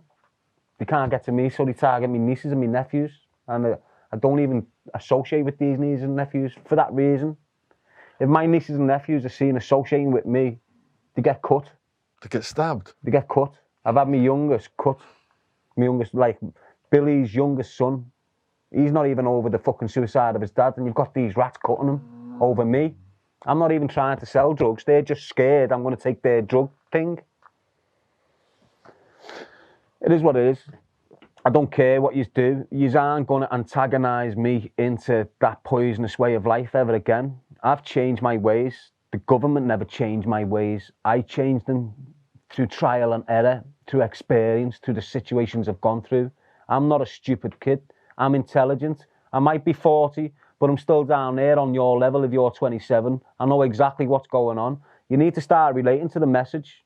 Understand, like, you're going to have kids soon. Do you want your kids brought up in an area where when she goes to shop, she's getting asked for 10 pence off a fucking bum who's smoking smack with it? This is what you've got to start realising, that. Think about what you're bringing your kids into, and I'll repeat it, and I'll always repeat it as long as I'm alive. Your kid and my future, not just your own. Your kids are the whole country's future. If you don't water them seeds right, they're going to poison us all. Just look at it in that way.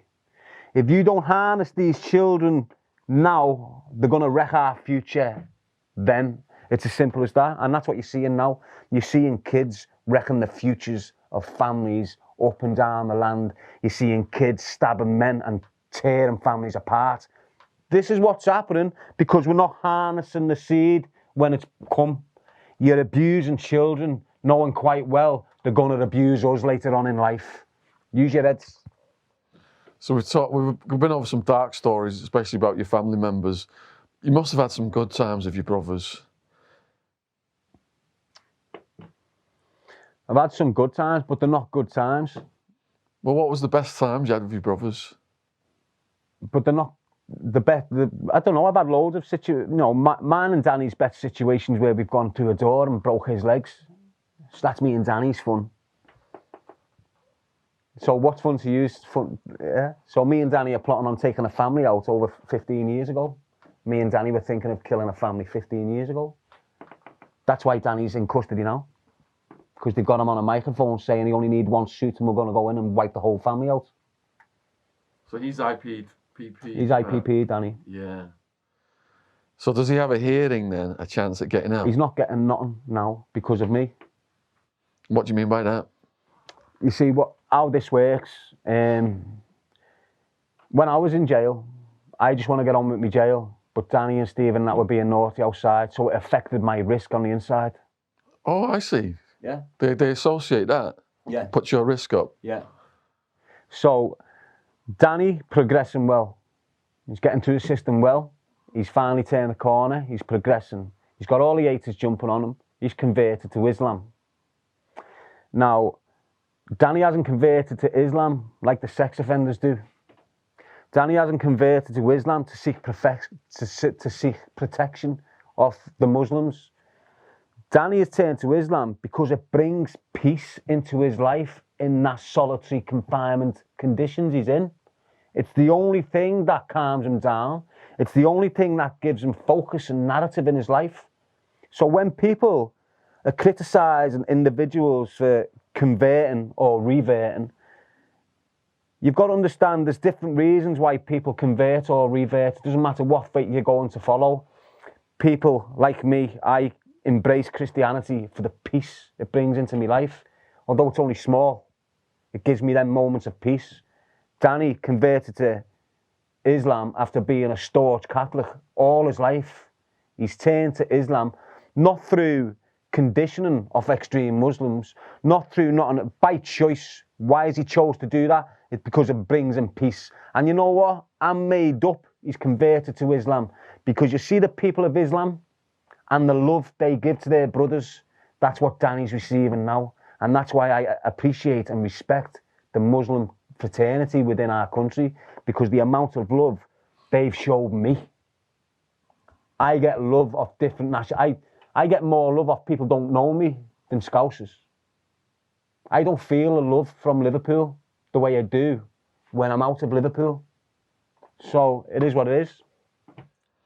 We interviewed Billy Moore on here. He's from Liverpool, and he was in prison in Thailand, and he converted as well. If you want to see that, it's on the True Crime Podcast playlist. And Wild Woman as well, one of my co-defendants, she converted in Arizona. There's a sense of community, and they're looking out for each other and getting better food and things like that. Are you allowed to visit him? No. How come? Well, I've mentioned anyway, we couldn't be in the same prison together right through our prison sentence. At an early age, we'd done something mad, and they separated us from them. We couldn't be in the same prison together ever. Are prisoners allowed to visit ex-prisoners? Ex-prisoners allowed to visit prisoners in this country? Yeah. They can? Yeah, after 3 months of you leaving prison, you're allowed to enter another prison to visit someone. Oh, right, okay. Yeah, but with me and Danny, the police don't want us talking. So I haven't seen Danny. I haven't seen Danny's face now for 7 years. Because the prison won't let me. So I give my details in to get put on the list so I can be security cleared to get in there. It goes missing. Danny puts it in. There's a problem with admin. And this is ongoing. Anyone else has got the right. Like, for them to refuse me to go to my older brother's funeral, that's a human right breached right there. For them not to let me go to my dad's funeral, that's a human right breached right there. Anyone else in the system, if their dad died, they would go. Doesn't matter how notorious she was, they'd go. But for me, some reason, not me. So when I spoke to you, we did a previous short clip, and we put the clip up that Neil Samworth did. We put Danny's address in the description box because some people asked, how can we write to him? And I believe some people have written to him. Do you think that he's getting those letters, or do you think he's getting obstructed? And we'll put the address in the description box below this video if people do want to write to him, to attempt to write to him. The best way, what's happening is there's no way the authorities are giving Danny any love. Doesn't matter what form it's coming in, whether by letter, postal orders or anything like that. They're disrupting it. You know, they're fucking with his mind. Constant, daily, weekly, monthly. It is what it is. He's a product of that environment, and he's a test case. And some of the situations they put him in, I know they've been testing. It's as simple as that. They put him in some conditions where they're testing the durability of his mind and stuff like this. You know, it is what it is. He's becoming a test case. What conditions are those? Strip cell for 7 days. 8-man unlock. You know, just soul destroying. Putting him in a glass room where he's got no privacy at all. Leaving the lights on overnight. No, just all irritating, mind controlling things. So they're torturing him as well? Tortured him bad, mate. He's had irons, he's had broken wrists, broken ankles, broken toes, cheekbones. This is all off screws. What's happened with your other brothers? Well, Billy committed suicide. Ian, he's just a rat. Stephen's in custody. You don't get along with Ian? No, I don't speak to Ian. Don't want to know nothing to do with him. He's poison and he's killing the kids of Liverpool. So I don't speak to him. And what about the other brothers then? Danny in jail. Billy killed himself. Stephen's doing a 10 for what Stephen's done. The police made him out to be some terrible wrong'un where he's battered this arm man, but this is what's happened. For a few months he's been blagging he's a council official, and every time someone went into the red light area to get a prostitute, he'd go over to them, confront them and fine them as if he was an official. And he'd get some 100,000 whatever.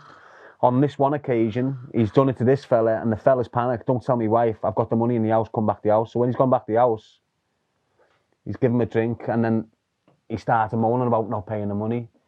Stephen said, you got to pay the money. The fellas assaulted him. Stephen turned around and weighed him in, went out the house, left a can of drink, got arrested.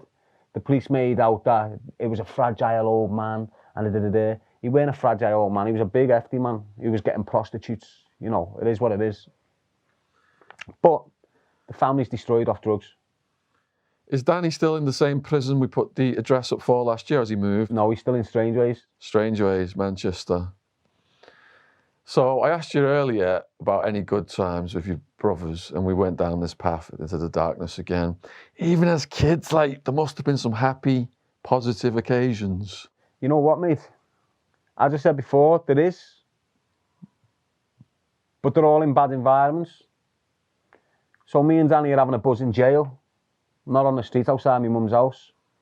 Me and Danny are finding enjoyment in a care home there in a room of daft stuff. We're not in the street playing football. So when we had fun together, it's not really fun. But people will be fascinated by what you just said. Like, I understand it's relative, but take us to you and Danny in a prison. How did you make the most of that, have fun together? I just can't, honest to God, I'm trying to search a time when I can honestly say me and Danny have been happy, and I can't.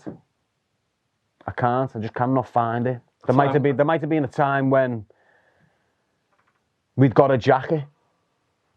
We got a new jacket. Yeah. Because in our house, it was first up, best dressed. So if you were first up, you'd have a little scrap to get the best pair of trainees on your feet. You're on it? Yeah. That's what it was in our house. So when we got some new clothes, we'd be happy. What about birthdays, Christmas? I'm in jail most of my birthdays, mate. Even as a kid? Yeah, well, from 13, I'm in the care system. Come to 15, I got my first 15 months detained. And then every year, I've only been out 3 birthdays since I was 16. I'm now 42. So pre-teen even? Yeah. It was just suffering. It's just a system. That's why I'm trying to direct these kids away from that system. Once they put you in this system, once a social worker gets a grip of you, you get put into this system and you're profiled and you're numbered, and you do never, ever, ever let you go. They don't let you go. Even now, right now, they're still not letting me crack on. They're still putting things in place to prevent me from progressing with this message. Besides the story opened with your brother, when was the other lowest moments of your life? In what sense? Just like you just felt, fucking hell, I can't keep going, this is just so bad. I don't know, I felt a very low moment when I found out David Regan weren't involved in the murder. What do you mean by that? Well, David Regan got put in the picture for the murder that he was killed for, but he had nothing to do with it. Now, I didn't find that out until later on in life, and that destroyed me, knowing that we took an innocent man out. So that was a low point. So that was a group, wasn't it? It was like a conspiracy. You were a co-conspirator in that case. It was a conspiracy. It was peer pressure. It was intoxicated off drugs, paranoid, and the wrong advice. It was just all, it's just mad. How did you find out that he was innocent? To the facts. Was it like case paperwork or? It just all came to light through the rat that told me he'd been involved. Was the rat that tried to kill me. It's messy. So the fella that tried to kill me then put David Regan in the picture for the murder. It's mad, mate. Playing both sides. Yeah, that's exactly what he done. Where were you when you found out that the victim was innocent? In jail. What did that do to your head? Ruined me. Because don't forget, this victim, this David Regan, I used to go for Sunday dinners in his house when I was a kid with Nicola, William Moore's girlfriend, Adam Regan, David's eldest son. I've protected him on 1 or 2 occasions when he's had his bike robbed, and I've went and got his bike back and broke a jaw for him. I remember breaking this John Cromer's jaw because he robbed Adam Regan's bike. His mum's got Nicky Curry's got onto me. Can I get the bike back? I broke the kid's jaw and got the bike back. So we were tight when we were young. I used to go round to Nicky's mum's and have my tea. Like, people heard of this Chucky, Melissa. I used to be in Melissa's every Sunday eating food. And then this rat just kicked in and destroyed everything, if you like. But, you know, let's not forget Craig and all this. You know, Craig was a young child. He was a child and he had men kill him. I retaliated on the wrong information and I regret it thoroughly. But there's nothing I can do. I'm not seeking approval from the family. It is what it is. So you found out, you said it wrecked your head. Like, is that just, it's just that's in you then for the rest of your life? It's there, innit? You know, I'm not going to let that go. I'm a pure soul. I'm admitting me wrong. No one knew he was innocent until I told you he was innocent. You know, it is what it is. I'm being open and honest with you. I regret what's gone on with him. I regret what's happening with little Adam, his son, because now his son is fucked in the system. If his dad was still there, he wouldn't be fucked in the system. So I'm responsible for that as well. Do you understand? Yeah, and I'm wondering if it is that motivates you now to put your life on the line, to do the good that you're doing. Look, I'm repaying what I've done wrong, and he's part of that. David Regan is part of, you know, he's an innocent man. He got his life took and he's left kids, and them kids like, I know what I've done. I'm not a millionaire, and I know money won't solve the problem.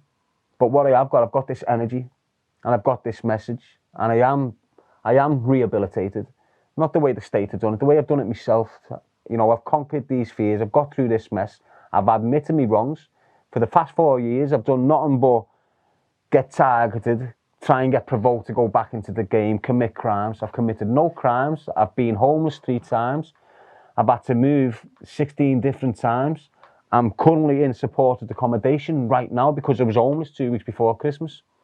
So, you know, I can live a poor life. I don't need all this dough and all this. I know I need dough to keep myself fed. If I'm not strong and the message isn't strong, it's the only thing. I just need food, water, and a roof over my head, and this message is flowing. And that's all I'm happy with. I'm just happy with the basics in life. It's good to hear that, Darren, because you've took it to a whole new level today. You've really shown what's inside you.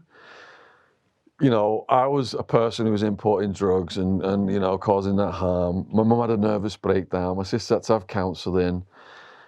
And just seeing their faces, you know, in court, pleading for the judge when I was facing a life sentence. That's what I'm saying, so you know. That motivates me to keep on this track of helping young people and doing the right thing, helping people who've got out of prison and stuff like that.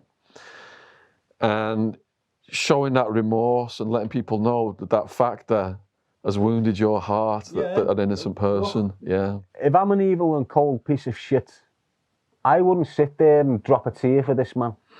Because I have. I'm not scared to admit it. You know, I'm man enough to say I cry on a regular fucking basis, mate. I don't know why, it just happens. But, you know, don't sit there and think 1 minute I'm this pure evil piece of shit that doesn't regret that 18th of May. I regret it fully, not for my own personal issues, for the kids of the dad that's gone. That's the angle I come from. I know the damage I've done to that family. They don't need to rub it in my face. You know, I'm trying to correct my ways now to save other families. Embrace it. You hate me, You all hate me. You can hate me all you want. It's not going to stop me promoting this message. But the real people out there, grab the message, do something with it. It's working. It works. It's already there. All you got to do is promote it, get it going, and it'll change more lives. And even more people are going to jump on after watching this because they're going to see the pureness of your motivation. Well, it is. I said in the last one, I've got a conviction that no one can snap, and I'm going to carry it out. No, it doesn't matter what you do. It doesn't matter how much money you've got, what manner you are, whether you're the law, whether you're going to kill me. I'm on this path. I've always had this feeling I've got something great inside me, and I'm on this path, and I'm searching for that greatness, and it's there. For the past 2 or 3 years, I'm getting through everything. I don't care what you're going to put in my way. I don't care. You can try and kill me. You can stab me. You can call me a nonce. You can call me a grass. You can do this. You can do that. I do not care. I'm on this path. I've got this feeling within me, and I'm following this feeling. I don't care who you are. I'm on this path. I'm following my feeling, and I'm going to get there either way. Whether at the end it's death, I don't know what it is. I don't know what this light is that I'm grasping hold of, but I'm grasping hold of it, and I don't even know what it is. But it's making me work. It's making me move. It's making me work forward. I'm moving every day towards this light. I don't know why, but I'm going there. I don't know what's at the end of it, but I'm believing in it, and I'm going with it. Through this podcast and James English, I've got to fully understand your mission right now. But I imagine some people are wondering then, let's separate Darren G from the mission. Who is Darren G, the man, and where is he going? I just want me, Darren G, as a man, is just a beat up little child. And where's he going? He doesn't know where he's going. So do you structure your life? Do you have a plan, or is it just spontaneous? I'm just flowing. I'm just going with the flow, and wherever the energy takes me, that's where I'm ending up. And this energy you're putting out right now, where is it taking you? To positive places. And how big do you think it's going to get, your message? The message is there. It doesn't have to be big. It just has to be heard. You can say it quiet, choose a life, not a knife. It's still going to be heard. You haven't got to scream it everywhere because it's already there. But we've got to get it to more people. It needs to get out, and that's my mission. I need more people to resonate with my story and understand that you have got your life, you have got your own thing, you've got your own path, you've got your own ladder. Just start walking on it, just start climbing it. Embrace it, stay motivated. You'll come up against brick walls. You'll have people come into your life that'll knock you back for a few months because they're not real. Embrace it, learn off them experiences, but keep going. Keep going. Stay focused on your own light. You've got your own light, you've got your own belief, you've got your own motivation. Find it and go with it. Don't run with it because you'll fall over. Just go nice and slow, and everything will fall into place for you as you get along. Choose your life and not a knife. Fuck the gun and love your mum. You can say what you like. The bottom line is, do not enroll in this system. If you haven't got choices, as soon as you can make the choice, come away from the system. So in my life, I've set about things and I've got momentum, and I've not seen the obstacles coming at me. And my own psychology has played into my self-destruction, just total meltdown, lost absolutely everything, had to rebuild. This cycle has been going throughout my life. You've got the momentum right now. You've already had this first level of barriers that you've burnt through now. So your momentum now is even stronger. With that momentum, though, there's more barriers. That's what I'm going to ask. What potential threats and challenges do you see coming at you in the future that you can prepare for now so they won't get one over on you? You see, the only thing that can stop me is death. And I'm prepared for death. And I have been for years. Death doesn't faze me like it does the government. You know, if I could preach about your death day like I do your birthday, I would. Because your death day is very, very, very important. Why would you not want to plan it? And that would produce a legacy, but the people who love you don't want to see that happen. They want to see you get to this bigger audience, save more kids from going down the paths, and that just has that effect there where it just blows out into the whole community of all the, it's not just the kid, it's the mum, it's the dad. I know. I'm touching every generation. I'm unique in that sense. Why? Because I've got 5-year-old kids shouting my name out, and I've got 65-year-old mums shouting my name out. Not many have got that. I don't know why I've got it. I'm touching every generation. The older generation have heard from me negative stuff. The younger generation are hearing me for me positive stuff. Now, as I said, 5, 6, 7, 8-year-olds, they're all looking at me. L5 alive, choose a life, not a knife, positive figure. But then you've got the rats casing me, which is making me look not right in the eyes of these people I'm trying to impress and inspire and motivate. So you've got to understand where I'm coming from. I'm battling hard to change a narrative in most inner cities, council estates. I'm battling hard by myself. I don't get no support off no councils. I don't get no government grants. I don't get nothing. Everything you're seeing with choose a life, not a knife, is coming from me, except for the hashtag. Now, you've got people around the country trying to dilute the cause by calling it choose life, not a knife, missing the choose a life. That's just people diluting it, but they're still sharing the message. You know what I mean? So, no more knives, for example. If another company down there started going, all more knives, they'd start suing them. They'd start, you shouldn't be using our name. When you're not thinking about the message they're sending, fuck the using the name. They're still getting the same message out to the same people you're trying to get it out to. So I've got choose a life, not a knife. If you want to use choose a life, not a knife and promote it for the right reasons, do it. If you want me to sponsor your boxing club, get in touch with me. I'll sponsor your boxing club with choose a life, not a knife. Do you understand what I mean? The opportunities are there to make this spread. It's there. You've got decent Scousers, decent Londoners, decent Manchester kids. Doesn't matter where you're from. We're all dealing with the same issues. There's people on the same mindset as me who want to make this change.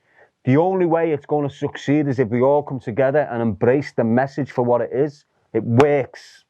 It works. So why aren't everyone embracing it? So I know we're on lockdown right now and the schools are closed. Young people watching this are going to be like, right, when the school reopens, I'm going to talk to my PSHE teacher, my citizenship teacher, whatever, whoever's in charge of outside speakers, to reach out to you to have you come into the school. Is that possible at this when the schools reopen? Anything's possible for me. If I'm in danger, I will not go into a school and place kids in danger. But there's other ways of getting me in the school. My last podcast, I can edit that down so it's friendly for school environments, and you can put it on in an assembly and watch all the kids relate. I haven't got to be there personally in the environment. But that's just in Liverpool. Now, that's all happened. I've had school inquiries. I've had kids getting on me who were in charge of team leaders within year 6 form, and they go to the... I've had all that. And I've sat down in offices with heads of schools and everything's looking positive. And then, okay, yeah, we've just got to run it through the police liaison officer. Done. As soon as it touches the police liaison officer, it's shut down. Gone, think, all my hope shattered. But I still carry on because I know it's the law now that's trying to mute my message. They're not promoting it. They know it works, but they're not promoting it because it's coming from my mouth. Now, if you had another little Scouser shouting this message the way he has and got it out the way he has and promoted it the way he has, and it's getting heard national now, they'd be embracing him, they'd be bringing him in, they'd be promoting it, they'd be advertising it. No, they're not doing it with me because of my past and the abuse I've suffered at the hands of the policemen that I've exposed. You've got to understand the police force is an organisation. It's just like McDonald's. It's an organisation with thousands of workers, and they all do as they're told. If you don't, you get sacked. All right, so we've had police on the podcast, and I've watched prison guards in prisons, how they behave. I came to the conclusion that there's good and bad in every profession, and there's a lot of bent, crooked, like what you've described today. Every walk of life. Now, earlier on, you said, I don't want the law supporting me. Yeah. Do you think that some good people on that side could help you get in the schools? Look, I stereotype the law because they stereotype me. So I treat you the way you're treating me. Now, the law have just treated me bad. Now, don't get it twisted. I know that uniform is worn by very decent people. They're not all rotten. I know the uniform from the ambulance service, the military service, whatever. In all them uniforms that are branches of the state and the government, there is decent, well-worthy human beings that hold up the law, that save and protect us. But there's a few bad apples. And it's the same in any walk of life. In the criminal fraternity, criminals are decent people. Whether you like it or not, yeah, they might do that to break the law and make some money for the family. But individually, you have got some criminals that are proper, decent, caring individuals. Every walk of life. But you've also got the rotten ones. So if you've got rotten gangsters, all gangsters are rotten. If you've got rotten police, all police are rotten. And that's just the way it works. So when I'm screaming, I don't want support of the law. I don't want support of that organisation. If you work in that organisation, you can take a uniform off and come and talk to me like I'm not in an interview. There you go. It is what it is. You're getting exactly the same respect I'm giving Shaun. You know, I don't hate all police, if that's what you're trying to suggest. I hate the law and the methods they use to damage people. So when I was a criminal, I didn't want to have anything to do with the police. The police sometimes come to my talks these days. I have discussions with the staff members. They're like, yeah, you know, it needs to be hard hitting, the kids are desensitised and stuff like that, supporting what I'm doing. You just said then you don't want to have anything to do with the law, but don't you think a potential future barrier is, at some point, if you sat down with some of these good officers... Look, you know what? Look, it's all about the message with me. It's about the message. I can sit in a room with Lol Carr, who stitched my brother up 15 years ago, and not give him shit, and not use bias on him if we're talking about the message, and we're promoting the messaging in a positive fashion. I'm not saying, you know, I will not let that be a barrier, but they would. It's them that's creating the barrier with the law, not me. But don't you think that's just a group of them who've got it in for you and your family? But that group, if the law that's got it in for me, they're very fucking powerful because they've held this message down for 2 years in Liverpool. Not a meme. You know, they're controlling everything. Matrix, Gun Gang, Andy Cook. But at the same time, they know they can't let a G be successful and they can't stand on a stage next to a G while a G is being congratulated for all the work and effort he's done in the community. They won't have it. Do you understand? And as much as what you described earlier, what happened to the victim motivating you, the fact that they don't want you to be successful, doesn't that motivate you even more? Badly. Yeah, badly though, because they've never wanted me since the age of 13. You know, they've been damaging me indirectly and directly whenever they want and however they want, whether that's to the universal credit saying my claim's messed up so I can't get no dough for a month. This is all what the police can do to you if they want to. And it happens to loads of individuals, especially ex-prisoners who have got out. They've changed their ways.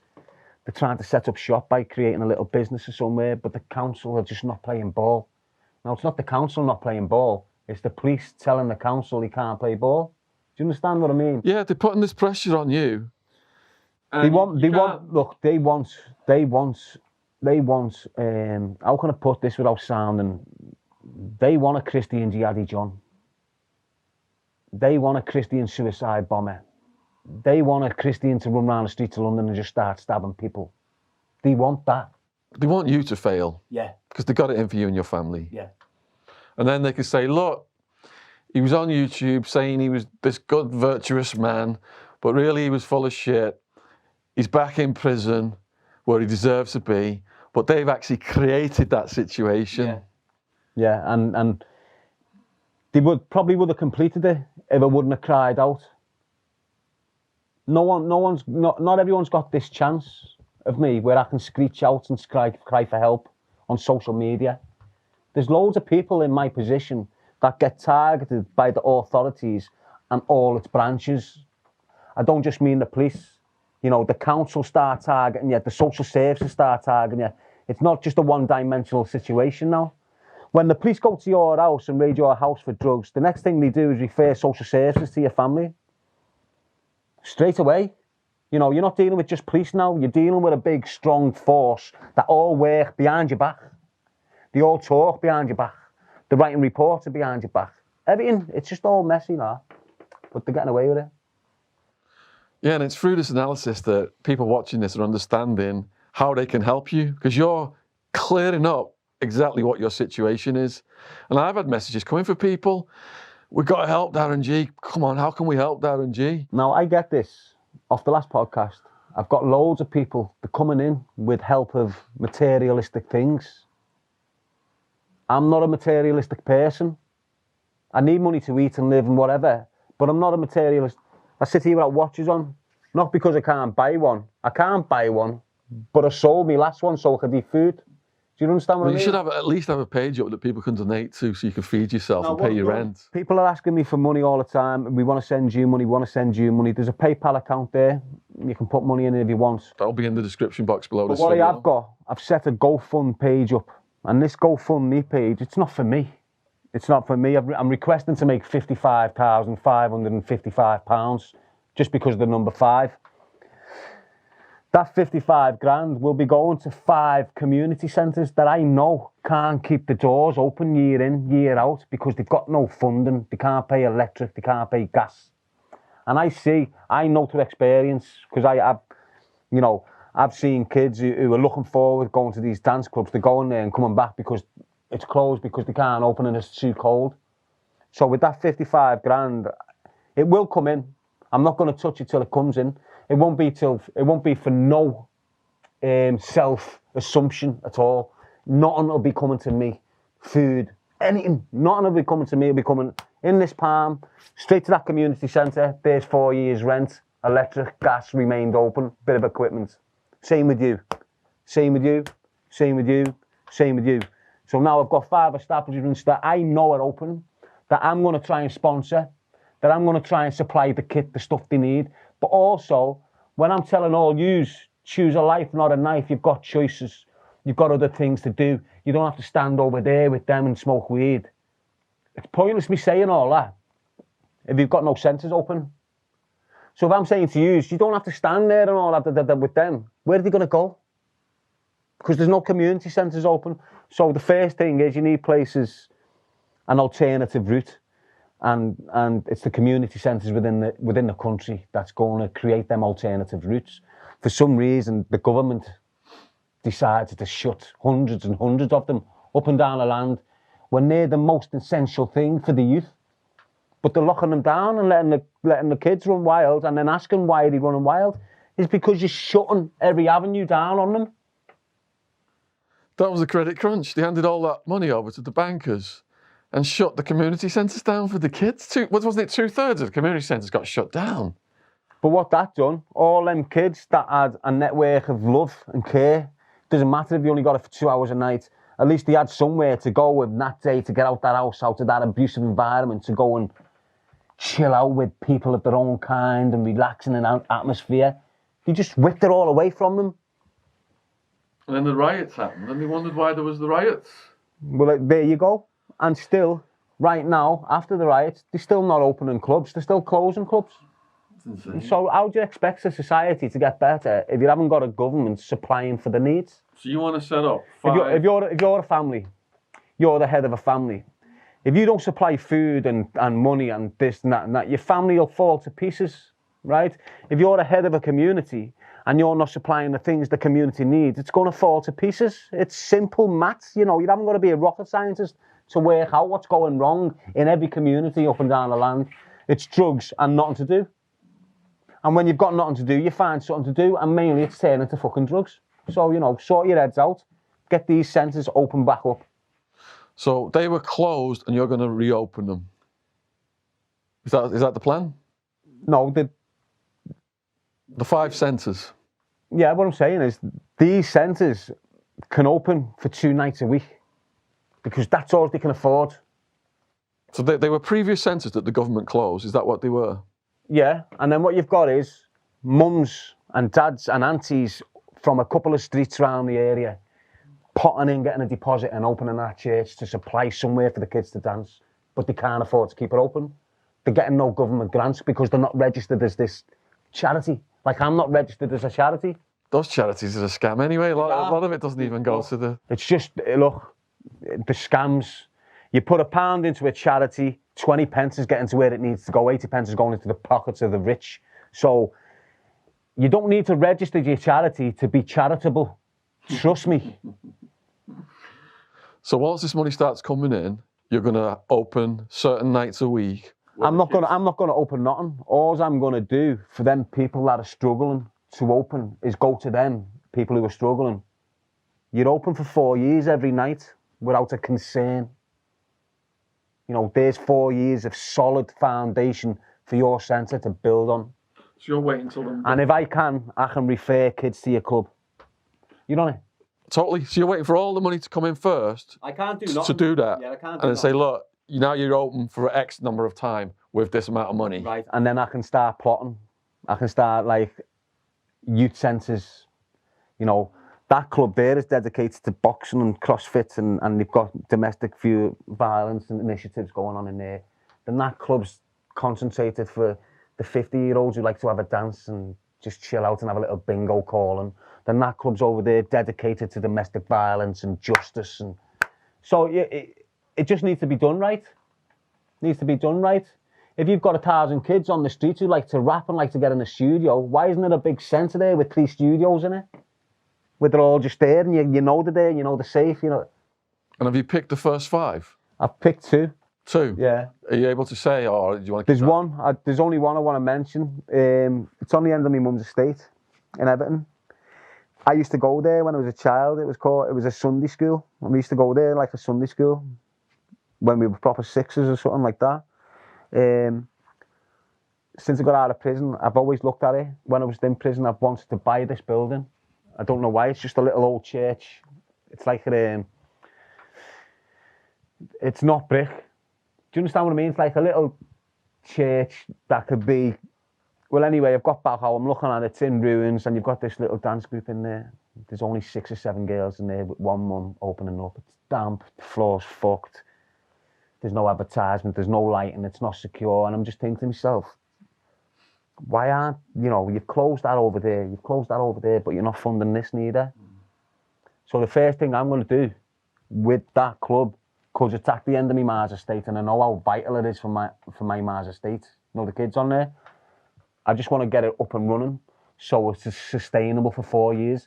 So the doors are open every night. So the kids aren't planning to go to dancing on the Wednesday and coming back crying because it's shut, because it's too cold. So I'm just doing what I can. And how old were you when you went there? 6 or 7, I think. You remember it? Yeah, Sunday school. Sunday school. Did you ever go to Sunday school? I think I did. I can hardly remember it. No, not for very long. We only went to get away. Do you remember what kind of activity they did when you were there? It was just nonsense. Yeah, It was playing just games and stuff. clap, sing. Remember this hymn. Remember that hymn. Yeah. Say your prayer. Yeah. Get the hula hoops out and throw them over Skittles. I remember that game. Just have these big Skittles down there and you give you these hoops, throw them on the Skittles. Yeah. Daft game, but at that time, keeps you focused on it. So you've got this plan. There's potentially more obstacles going to come at you. Yeah, definitely. Without a shadow of a doubt. And have you got counter attacks for when these obstacles arise? You can't attack obstacles. But I mean a game plan, a strategy to get around the obstacles, the new ones that are going to rise. Yeah. So what are you thinking mentally then about overcoming those things? Well, you're talking about things that haven't came yet. But this is the thing, people say, no, but look, Darren needs help. You've got to think about what's going to come at you to keep going before they come at you. The only thing I've got to overcome is myself. That's true. The only thing I've got to overcome is myself. Yeah. I'm my own obstacle here. The way I feel towards people, trust issues. You know, people are being kind and I'm questioning that kindness, but it's just pure kindness. But because of what I've been through, I'm questioning that kindness. I want to say to the people who have helped you and are helping you, or thinking about helping you, you know, I've read a lot of stuff that Darren has written that people are not privy to, and when out of the blue people start being nice and helping someone like Darren, because of the horrendous things he's been through, he starts wondering in the back of his head, why are these people being nice to me? But then it goes a level further and he starts to self-annihilate the help. Yeah, I do, yeah. Because of these patterns that have been laid down since the childhood that he describes in these pages. Yeah, you're right. Yeah, so I want to. Page out. Hold on. Yeah. Just for the people who are helping, who are thinking about helping Darren, and have already helped him. You got to give him the space mentally, and you got to understand these reactions are going to arise, and he's going to push you away because of his patterns. But knowing this is coming, you've got to give him that space and keep helping him no matter what he throws at you, because he might get aggressive, he might say negative things, but it's all laid in from what's happened in his book. Yeah, it's all about the book. Yeah, I'll just read you a quick page. I'll read you one page. This is page 49. And it kicks in like this. Thinking is right. We're a bit stronger now against the Moss-sided, so around tea time, they enter the dining room, like I did previously, got left to their own devices. Everyone was staring at them, including us. The lads were big and stocky, about 17. I reckon everyone was getting their food, and that's what these scousers should have done. But no word of a lie. They walked to the middle of the dining room, sat at a table, and then started crying. I can carry on reading that. That's about a kid called Gary Kane. Keep going a little bit if you want. Anyway, and then he began to fucking cry. Haha. It was weird to see these big kids crying and everyone on them instantly throwing chips at them, screaming fake cries and that. That's just a little 10 lines in the book about Warrington House when a well-known Scousers come in there called Adam Turner and Gary Kane. Big steroid heads, but they were crying. Yeah. In this dining room. So these big hard lads have come into this environment and just crumbled. Which was your world. Yeah. Which was my world, yeah. Yeah. So people have asked, are you going to have a book out? And we've had a discussion. Other people have expressed interest. Yeah. What do you want to tell people at this point about the status of your book? The status of my book is it's not written. The status of this book is this was written over a year ago. I left it with Shaun. In that year, my life's gone a bit astray. I've managed to get this back now today. I'm going to finish it off. It's going to be true. It's going to be all sorts of incidents. It's all going to be all different sorts of situations and dilemmas of concern with childhood abuse and all that stuff. But the main core of it is what I've been through and where I'm at now to deliver this message I'm delivering. The book is going to be called Choose a Life, Not a Knife. I know it sounds a little bit scatty, but that's the title of the book. Choose a life, not a knife. And why am I calling that? Because that's the story of my life. That's why I'm here still. Choose a life, not a knife. Save my life. And it can save others. And that's why I promote it. And are you going to give a signed copy to the lady in Croydon? Obviously, if she ever gets back in touch with me, I've been trying to locate her. No way, you're not in touch with her? Nah. But she'll probably get back on me. Yeah. Someone's going to find her, watch. Well, she's on the hashtag. Whoever's watching this, find her. You'll find her. People out there will find her. A woman from Croydon. Small black hair, that's all I can remember. Just give us the details again of how you heard that message. It came from on your phone, was it? And it was from what were you watching on your phone that came through? Like what kind of a message? What I do, when I like certain like initiatives, when I've got out and thinking like anti-crime initiatives, so I put notifying things on when they drop something, I'll get a bing so I can see it straight away. So she posted something on like Facebook or something like that, Twitter, and you got a notification. Yeah. And that came up. She will be found. But it was just like it was on Instagram. It was just a black. Oh, it was on Instagram. It popped up. Yeah. Okay. It was a black. You know on Instagram where you get a notification, ding. Don't go on it. Get a little thing. I gotta admit, I don't go on it. Yeah. Well, anyway, I that's all I've done since I've got out. Yeah. That, you know, I've got out, technology's through the roof. First time I've had the iPhone, I'm stuck to it. Yeah. But choose life, not a life. She's a nice woman. I spoke to her. She gave me the authority to take it on. I took it on. But there's a police initiative attached to it as well. Is there? In Croydon. A police station's attached to the shout in Croydon. So. Well, Croydon's not too far away from here. So when you give her that signed book, man, me and James and Joel come up and we'll film that moment. That'll be classic. If I'm still alive. You're going to be alive. You got all these people helping you. I know, but... You got all these people helping you. It doesn't matter who's helping you, mate. When death comes, it comes. But your future is a product of the people you're associating with now. Exactly, now, and that's what I've done, and I hope, like, you people can realise and believe that I've left that criminal fraternity behind. I don't want nothing to do with it. I'm stuck in it because of my past, but my future's nothing to do with it. You know, my future's this message. My future's changing lives, and my future's preventing other kids from entering a system that not only destroys that child, it destroys everyone around him. Everyone, his family, his sisters, his siblings. Even if he's got none, he'll destroy them when he gets older because he hasn't had a family around him. He won't know how to adapt with his own family. So it is what it is. What year were you released from the long sentence? 2016. Do you consider yourself institutionalised? Yeah. Are you shaking that off? Yeah. How are you shaking it off? By self-discipline. Fitness? Yeah.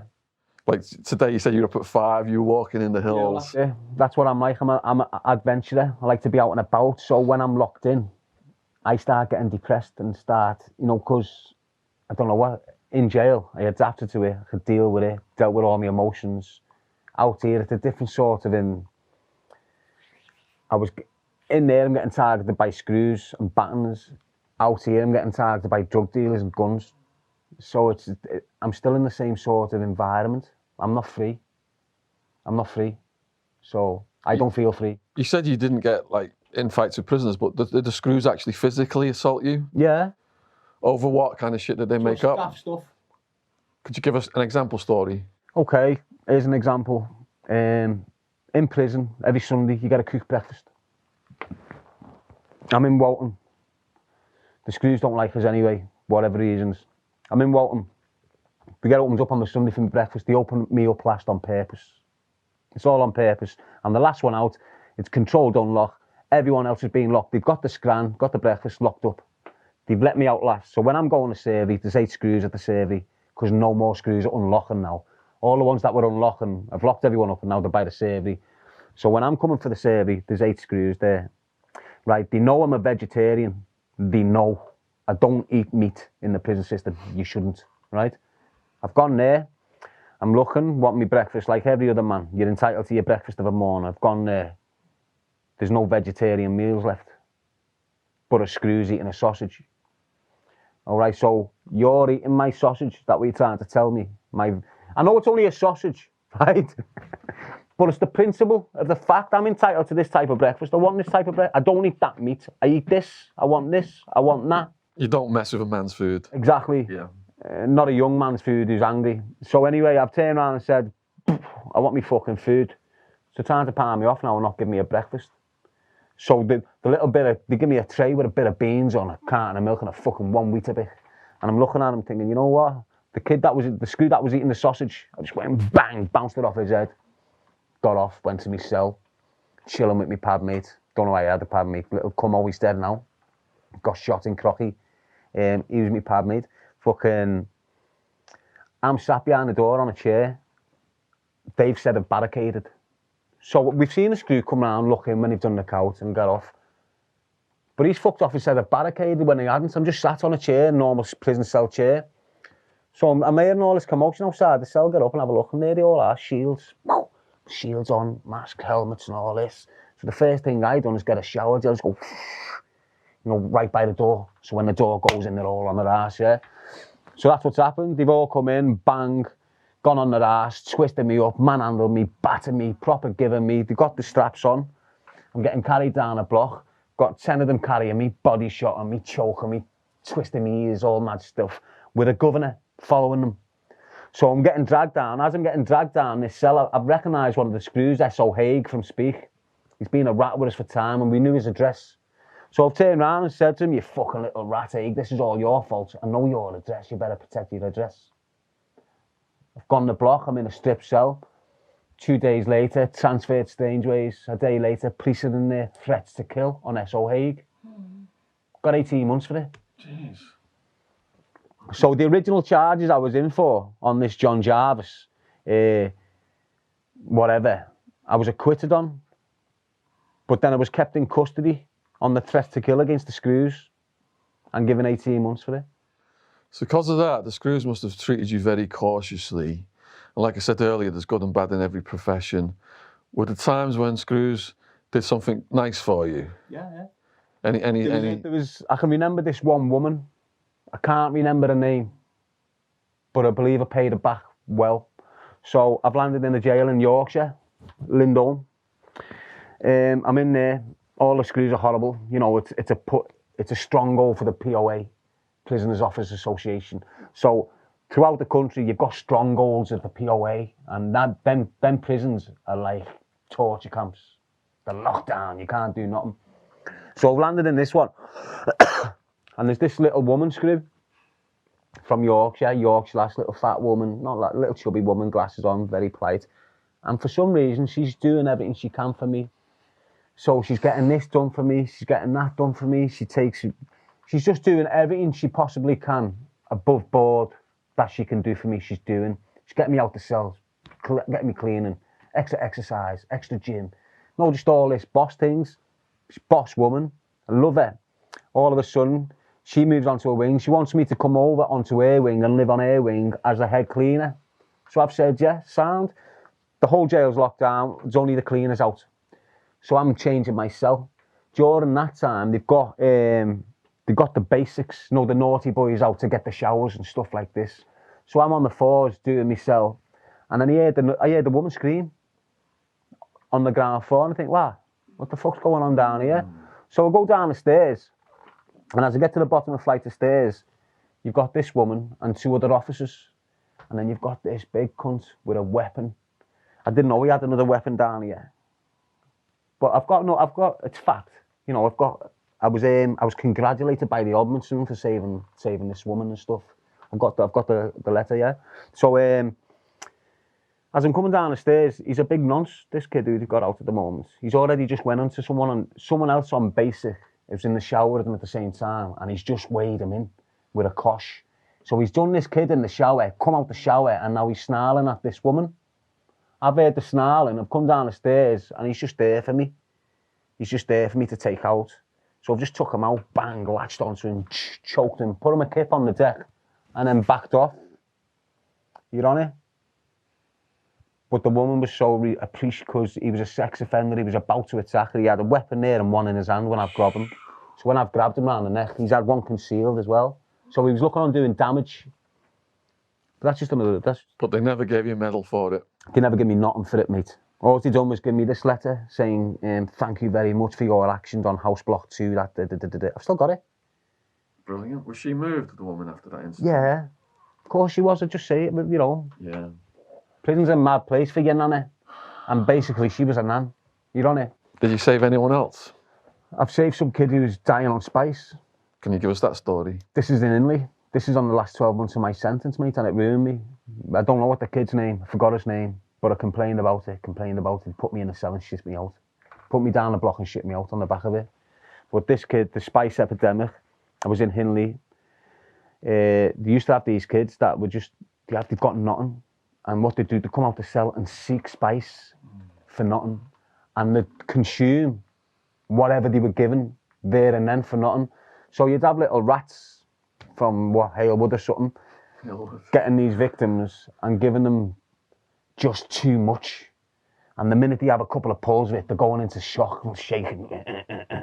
But this one kid, he was doing it every day. He'd flip, he'd go under, he'd have the medics out, but he'd still come back and want more. This one occasion, though, it was different because he's running round the landing like a dog.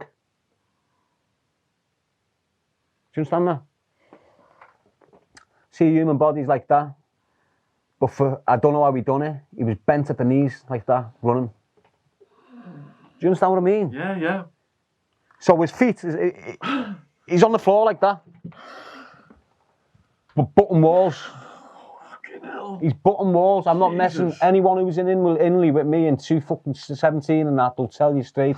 This kid, he's running around the landing and he's going full pelt into a wall with his head, bouncing off it, coming back round and going into another wall. And he was doing that off wall. I've had to whip him up. And he's on the deck unconscious now, swallows his tongue. I've got 3 screws standing there, I haven't got a fucking clue what to do. I'm medical trained. I've done medical fucking training all right through my prison there. So I know what to do. Luckily his tongue's popped back out, but he stopped bleeding. So there's me, giving him this shit. The screws are standing there, I haven't got a fucking clue what they're doing. And you know what? I saved him. He goes to hospital, he recovers. There's an investigation. They scrape me right out the investigation. Take the credit themselves. Don't even mention my name. Put me in the block when I start moaning about it, saying I'm fucked off this is affecting my mindset. I watched that kid die and saved him and you aren't doing nothing for me. I need count. You just fuck me off. But I've got all the complaints. I've got the whole complaint process. Was that the craziest you ever saw someone behave on Spice, or was there other crazier behaviour? There's all different types of behaviour. On Spice, different levels? What it definitely does, is brings you back to infantile ways. Do you know what I mean by that? No, describe. Infantile. Do you know what that means? It's like goo goo gaga. Yeah. It's exactly what it does to you. You're just drilling on yourself and shit. Flopping around. No, it makes you... No, not that. It can do that. Don't get me twisted. I've seen people who can only communicate with their eyes. Are you okay? That's all they can do. You're on it. Yeah. But what it does to many people is bring them back to infantile ways. So they can be crying off a situation on Coronation Street. I shouldn't be laughing, but fucking hell. But that's what it does to you, man. It fucks with your emotions. It makes you infantile. Yeah. You become dead emotional over like Hilda someone getting knocked over by a car on Corrie. Hilda Ogden's. Yeah. But you'll be sitting there crying, you know, it is what it is, bro. And what's the most dangerous behaviour you've seen on it, other than the guy running like the dog?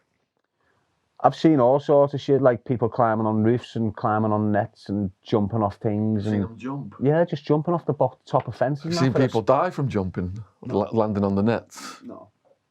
Did you come across or experience any corpses? Suicides. I've had one in my cell, mate. In your cell? I've had a kid hang himself in my cell. Your cellmate? Yeah. What happened there then? Nothing. He just fucking hung himself. I'm going to bits off it. He just fuck you off, put you in another cell. Who was your cellmate? What was his story? This is what happened, lad. This is of course this. And what they'd done a Ouija board. Do you know what a Ouija board is? Yeah, the spiritual. You shouldn't fuck with that shit. Yeah. Because these kids were sweet. I'm in a double cell now. I'm still a YP. My double cell's like this. So you got a bed there, your bed there. But normally they're just bunk beds. Yeah. What's the kid's name? I can't remember the kid's name. But anyway, these kids have done a Ouija board. Out of them 3 kids, one hung himself in my pad and one hung himself in his own pad with his mate. Right away? Yeah, the next night. I just woke up, he's hanging, he's wobbling. I've saved one as well in Bedford. What now? From hanging. I've woke up, he's shaking, took him off the thing, put him down. That wasn't a Ouija one, that was a separate That's one. just a normal suicide thing. So he was depressed, on drugs? I don't know. They don't tell you. No, I never recognised he was going to string. In Arizona, if the gangs want to take someone out, they'll use a hot shot. What's a hot shot? Just overdose them with heroin. All right. Come across anything like that? No, but it has happened. Yeah. I know that's happened. Yeah. I know of smackheads on the street that are dead through overdosing when people have made them overdose. Yeah. You're on it. It's the best way to kill them. We had a cop on, Neil Woods wrote a book, Good Cop, Bad War, and he said in Brighton, all of a sudden, the rate at which the heroin users were overdosing was like hundreds of % higher than all the rest of the country. And he investigated it, and he found out that the dealers were saying that anyone who talked to the police or suspected of talking to the police, that was it. They were just going to get a hot shot, and that's how they took out all these low-level people. And it just went down then as an overdose. No murder investigation. You know, if it's too good to be true, it is. Yeah. That's too good to be true. Yeah. So the gang structure then in the UK, in Arizona, it's all racial. You said that the Muslims have got this clique that's tight, and then the whites are like, they don't really stand up for each other. Yeah. But then you've got like Northerners will click up if they're in London. Yeah. In London prisons, there's different postcodes. Yeah. So that's probably confusing for the Americans because it's all just racial gangs. And but here, it's not racial gangs here. It's area. It's by area. Here, you can be Asian, African, Jamaican, and all sit in the same group and have the same agenda and the same principles. So it's not. But in the prison system, it's more group, like religion groups. Just the same in America, where you've got what do they call it? The black version of Islam, or they call it something. Like in America, you've got different versions of Islam. Just like in Christianity, you've got the Coptic Christians who are very extreme. So it is what it is. The gangs in this country are completely different to the gangs in America. We're not unlike them. So at the bottom in America, it's the chomos, child molesters, snitches, punks, prison prostitutes. They're at the bottom. And then at the top, you've got, like, say something like, I knew a guy called Two Tonys, old school mafia, multiple homicide murder, doing 141 years, left the dead bodies of rival gangsters from Arizona to Alaska, never harmed women or kids. Old man, when I met him, looked like Uncle Junior out the Sopranos, but he would be like top of the respect, hierarchy amongst the murderers. If you've murdered a woman or a kid, they try and kill those guys when they come in as well. So who's at the top of respect in the UK prison system? It's not respect. It's not respect. There's no respect. It's fear. Fear. Yeah, it's not respect, it's fear. Yeah. There's no respect in the system. Right. I don't always give you the idea that there is. So someone like Two Tonys, for example. Who's Two Tonys? The guy I just mentioned, who I knew, who had murdered 141 years he was doing for multiple homicides, only murdered rival gangsters. Yeah. So yeah, the prisoners fear him, but they also respect him. You're saying there's no respect in the UK prison system. Like someone like Charles Bronson would be feared. But he's not respected. He's not respected at all. If anything, Charles Bronson gets the back ripped out of him. Right. Okay. You're a soft cunt. You've been in the block for the majority of your prison because you're a soft cunt, not because you're mad or violent or this. You put yourself in there because you're a soft cunt. Now, people mightn't agree with me on saying that, but there's a lot of people saying that about Charles Bronson. He's not respected. He's feared. It's like Danny. Danny's not respected. He's feared. It's like the Muslims. They're not respected. They're feared. And that's the way it is in that sort of environment. It's fear. There's no respect. We might have a little bit of mutual respect for each other. You know, don't step on my toes. Don't say that about da-da-da-da. But what is respect? What is respect? Explain respect to me, because I'm not grasping it. Okay, so say you got two big name people that have done a lot of stuff, put a lot of work in, and their reputation precedes them. Well, you just answered your own question. Then they would, because their reputation, because of the fear. There you go. But those people, for example, say they're two shot callers of the different races in the prison. Yeah. Gang leaders of the whites, gang leaders of the Mexicans or the blacks, whatever. Yeah. Periodically, the gang leaders have meetings to squash beefs amongst the lower levels. But they would show each other respect, and they would respect each other in dealings with each other, so things wouldn't not escalate. Yeah. But that's how it is. But the way you've put it across, they're respecting each other in the fear of the outcome if it goes wrong. Yeah. So it's fear. It's respect. I'm respecting you because me and you know if this fucks up, it's gonna go fucking mad. So we're being respectful with each other because of the fear of what's going to happen if we don't be respectful with each other. Yeah. So whether you look at it, doesn't matter what angle you're coming at, it's fear. Respect is earned. And what a lot of people are doing lately is giving. People are just giving up the respect when it's earned. Do you understand? You've got to earn my respect. I don't just walk into a room and go, I respect you 100%. You've got to earn it. Yeah, totally. But what's going wrong now is I'm walking into a room and going, I respect you 100%. I'm waiting for you to fuck it up. Do you understand? So, me and you can sit here respectful for each other and then go out the room and plot your fucking murder. Yeah. You know what I mean? So it's fear in the system, in a prison system that's full of violence and poison. It's fear that controls the masses. So you're saying, in response to my question, then the most feared people are at the top of the UK prison system. Yeah. They call the shots. Yeah. Right. So the head of like the Muslim gang for ex-prison would be the most feared. Yeah, look, you'll probably get a big gangster from London who'll pop into a prison and everyone's heard of him and they're just saying, you know what, fuck messing with him, give him respect, because if you don't respect him, he'll get you killed. It's still fear. You know what I mean? Yeah, like Brian Cockle, the taxman he was on, he went to the Liverpool prison, he's from Newcastle. Right, but they've heard of his violence and his background, thought, fuck that, he'll cut your face, or he'll do this, or he'll do... It's the fear again, it's not respect. That respect doesn't last. He's probably had that sort of fear on the outside, thinking it was respect, and the minute he goes to jail, the respect's gone because it was fear, so no one hangs on to you no more, because you've been having all them on your case through fear, not respect. You haven't earned their respect and they haven't earned yours. So, look, you cannot respect me unless I've earned it off you. If you do, you're stupid. Do you understand what I mean by that? So you're saying I can't respect you... Until I've earned it off you. I can't respect you because of what you've done in your life until you've actually earned it off me with your dealings through me. Is that what you're saying? Yeah. Okay. I don't respect you because he respects you. Yeah.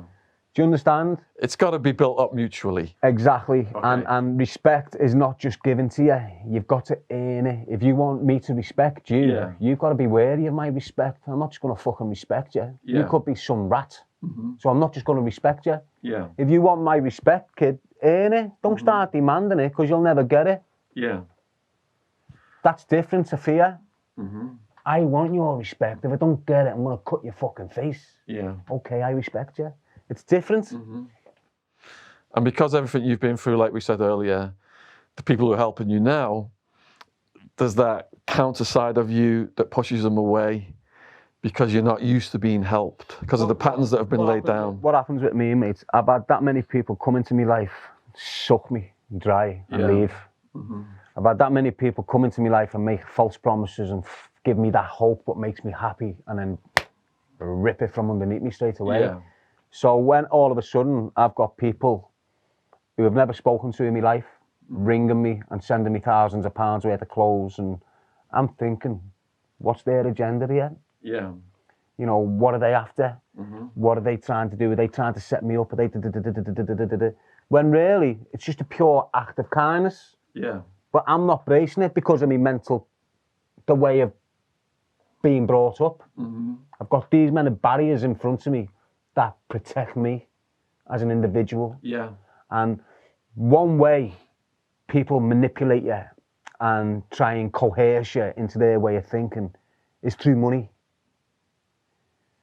So instead of you sitting there saying, I want to give you 10 grand so you can do this, I'd rather you give me a hug.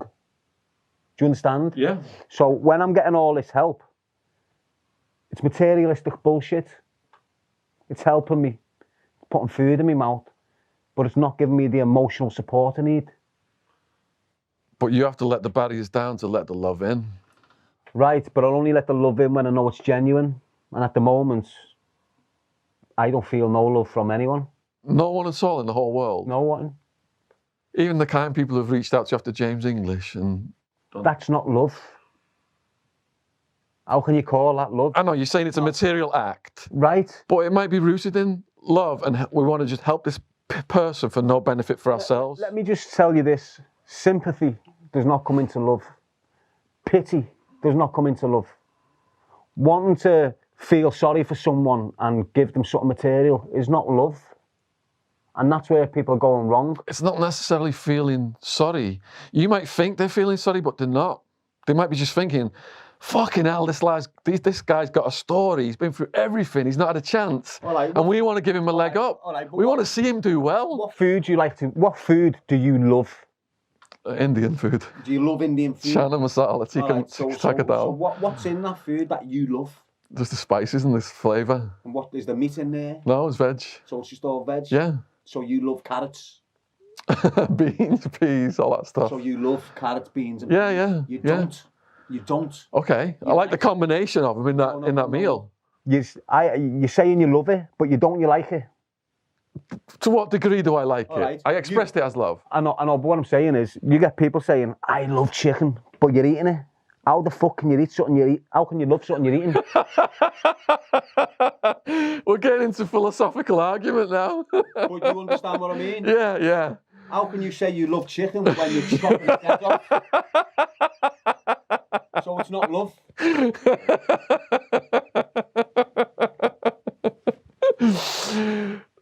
That's true, but that's semantics. But it is what it is. Look, I'm a firm believer in this. You don't love your bird. You don't. You love you, what's in it. Just think about that. You don't have to think about it now. You don't love your bird. You love your energy that's in it. That's all. You might think that's mad, but let me try and explain that, because I'm going to sound mad if I don't fucking explain it. You know, when you're with a woman, you get this chemistry building between you, your energy transfers, you become close. Your energy, when you're not with her, you're feeling a little bit, because your energy's still with her. You're missing your energy in that woman. Yeah. You're not missing the woman. You're missing your energy that's in the woman. You love the energy and the effort you put into this woman. You're loving yourself.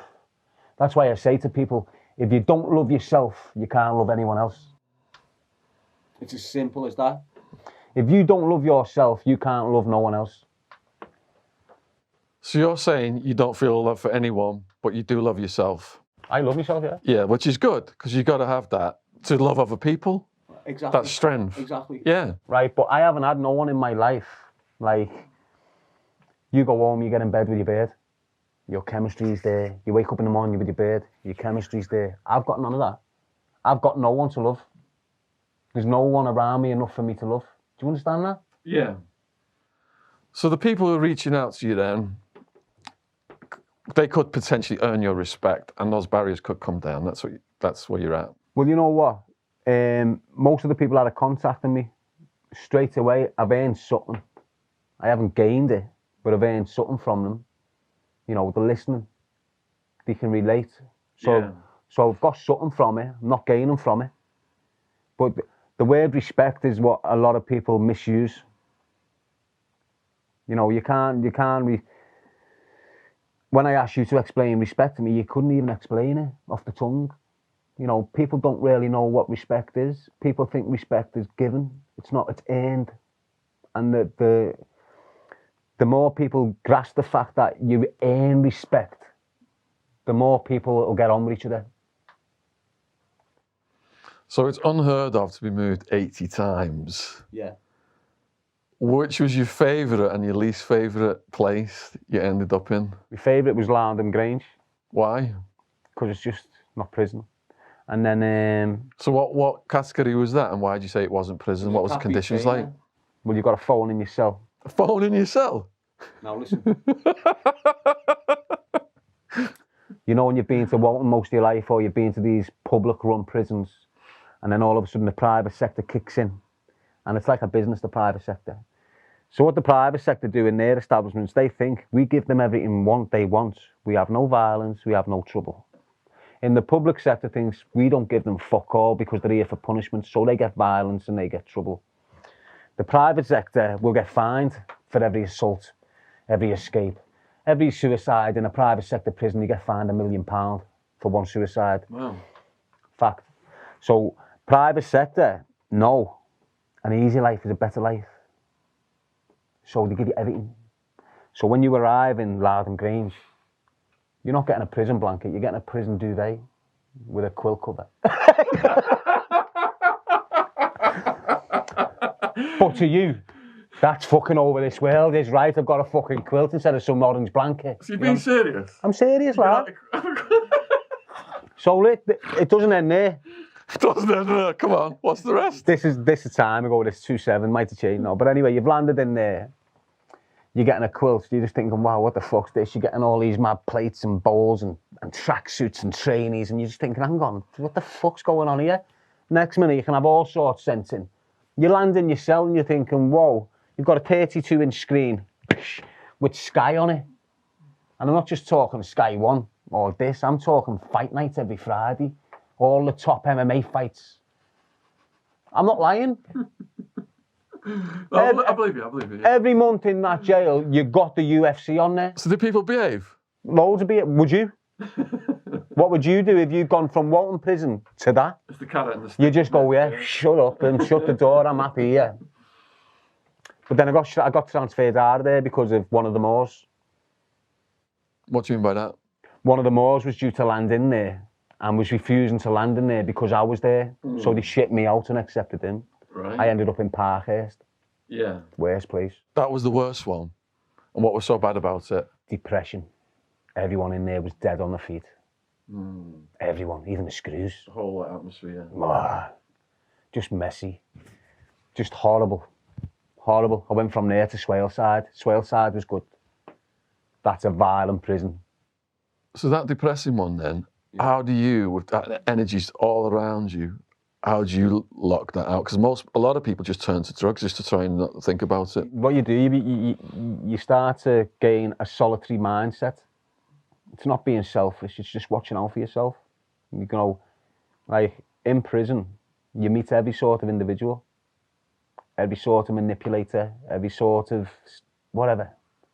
And you've got to protect yourself from them influences, because if you don't, you end up damaged from the prison system. So I just get myself to it through motivational thinking. And reading?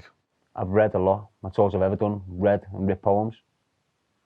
What kind of stuff were you reading? Philosophy. Really? Yeah. Who were your favourites, like stuff to read in the philosophy area? I didn't really have a favourite. I took to this author called Robert Greene. Oh yeah, I've read Greene. And he draws on all of the old philosophers, doesn't he? Right, he's only got 6 books out, and every one of them is educational and inspirational. And it can get you through your life. They're banned in Arizona prisons. They're banned in these prisons. But I had them before the ban got put in. Some kids have still got them in the prison system now. Which was your favourite book of his? 33 Strategies of War. And which strategy appealed to you the most? 33. Which was what? I can't remember. Read it. Sporadic acts of violence bring terrorism. Right.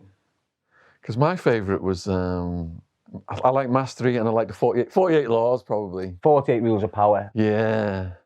He's got the Mastery. He's got the 33 Strategies of War. Yeah. He's got the Art of Seduction. Not the Art of War, the Art of Seduction. Yeah. Then he's got the 50 Cent book. Yeah. He done one with 50 Cent book. I can't remember his newest one out. Mastery's recent, but he might have done another one since then. Yes. He's done 2 since Mastery. There was a prisoner they had to keep moving him because he kept using these seduction techniques and ended up having sex with the female guards. You were? Did you see any female guards having sex with male prisoners? I had sex with a female. How did that come about? I'm in Woodhill Prison in Milton Keynes. I was in the paper and that. So I'm in Woodhill. I've been shipped out from the north. I'm in this Woodhill, Category A prison, Woodhill. I'm in there, chilling on the wing. End up getting myself a job as the laundry lad. Now, them wings is A and B, and then you've got a centrefold where the laundry is, the medical action, all this. I'm there every day, get let out the gate, doing me washing every day. This nurse has kicked in, little fit blonde nurse, tidy, from Milton Keynes. Jane, her name was. Jane, whatever. But it can all be looked up, it's there. So anyway, she's quite fit. You know, I haven't seen a woman for time. I'm nearly fucking gay, to be honest with you, mate. Getting sick of dick lifts. I'm just... But anyway, this little bird's popped in. This nurse, Jane, blonde hair, small, tight, petite, nice. And she's putting it on me. I'm not even attempting to go near her. Really? She's putting it on me. But I'm not aware of it. I'm daft. I'm not. She's proper giving me it, but I'm not thinking she's giving me it. I'm just thinking, she's being friendly. But anyway, comes to the point. One day she's in work I've come down, been let out the gate, going towards and she's called me over to the gate going, I've got a problem. And before, and she'd been telling me about information that's getting spoke about me in the office, with the officers and all that. So she's fucking, she said, I've got a problem. So I'm at the gate, she's in the medical hatch, and I'm at this side, and I'm talking through the metal gate, I'm going, is it that screw you were telling me about the other day? Is he doing your head and still, and he went, no, it's you. I've just went all red. Just went, yeah, I swear this, boom, to the laundry, closed the door. I'm like a little virgin thinking, shit, what's going on here? So I'm sat there with my little Asian mate, Carney, where we're doing the laundry, where he's off A wing, I'm off B wing, we're doing the laundry. And I hear the gate going on the mid-hatch, and I'm thinking, wow, here's this fucking nurse. I'm panicking now, thinking, wow, I can't look at her. You know, going red and that. Yeah. So she just comes to the laundry room, comes in, starts talking to me. Comes through. Listen, throws the lips on me. She even tells the Asian to get out. I thought, wow, she's gonna rape me here. So anyway, she tells him to jog on. He's standing guard on the door. She gets me genitals out and starts sucking on it. I'm in heaven, aren't I? Been in for nearly 8 years, mate, and all of a sudden she's got this little fit blondie hanging off it, thinking. Wow. And just then from there, went from that to. Instead of me going on the exercise with everyone, I'd stay in and then go in the medical centre. She'd put a brush down. I'd give it to her, plate her, do all the, things you've missed out on. Yeah. One morning, I'm in there going for it like a rabbit. The door just comes off. Door comes off by MDT. That's what they call them in prison, MDT, MDT team or something. They burst it in, nicked me, got me with a bang to rights. Took me to my cell, then took me to the block, and they're just not moving me out the block. There's an inspection at the moment. The government are inspecting the prison at the moment, for the security category, and I've just banged a nurse. No. So if they would have told the truth about that, they would have lost the category. You're on it? In these situations, I saw one play out.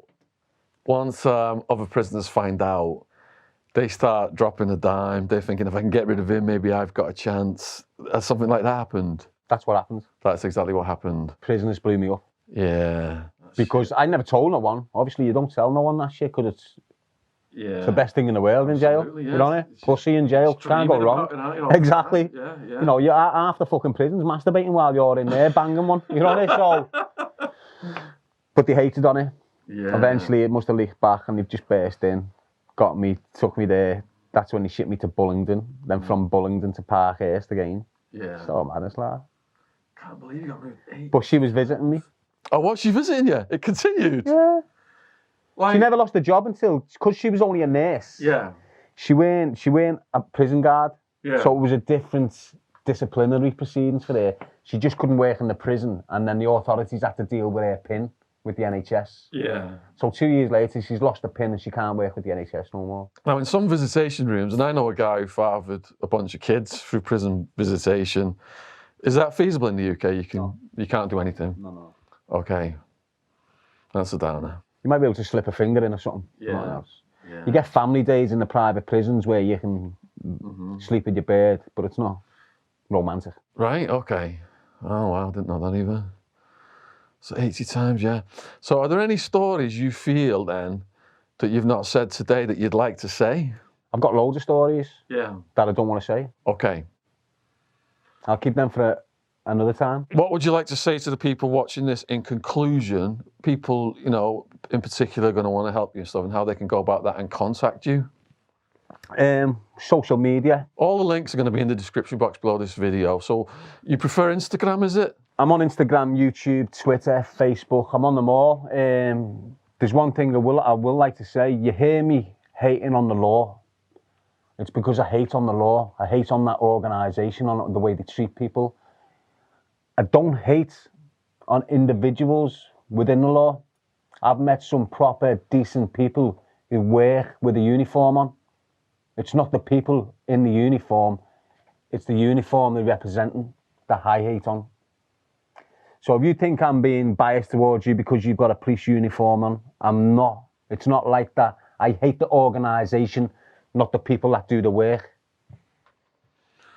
So if you're watching this, Darren has come in and really bared his soul today. he's gone a lot deeper about his motivations. He's told you his goals, his aspirations, he's expressed remorse, he's done his time. A lot of prisoners, when they're on long sentences, they just go to the drugs because they can't deal with it. But he had the fortitude to rise above his sentence, get on the fitness program, educate himself through his books. And he's got out even after he's paid his dues, and certain people in society have tried to trip him up. He's gone on James English, he's burnt through all those barriers.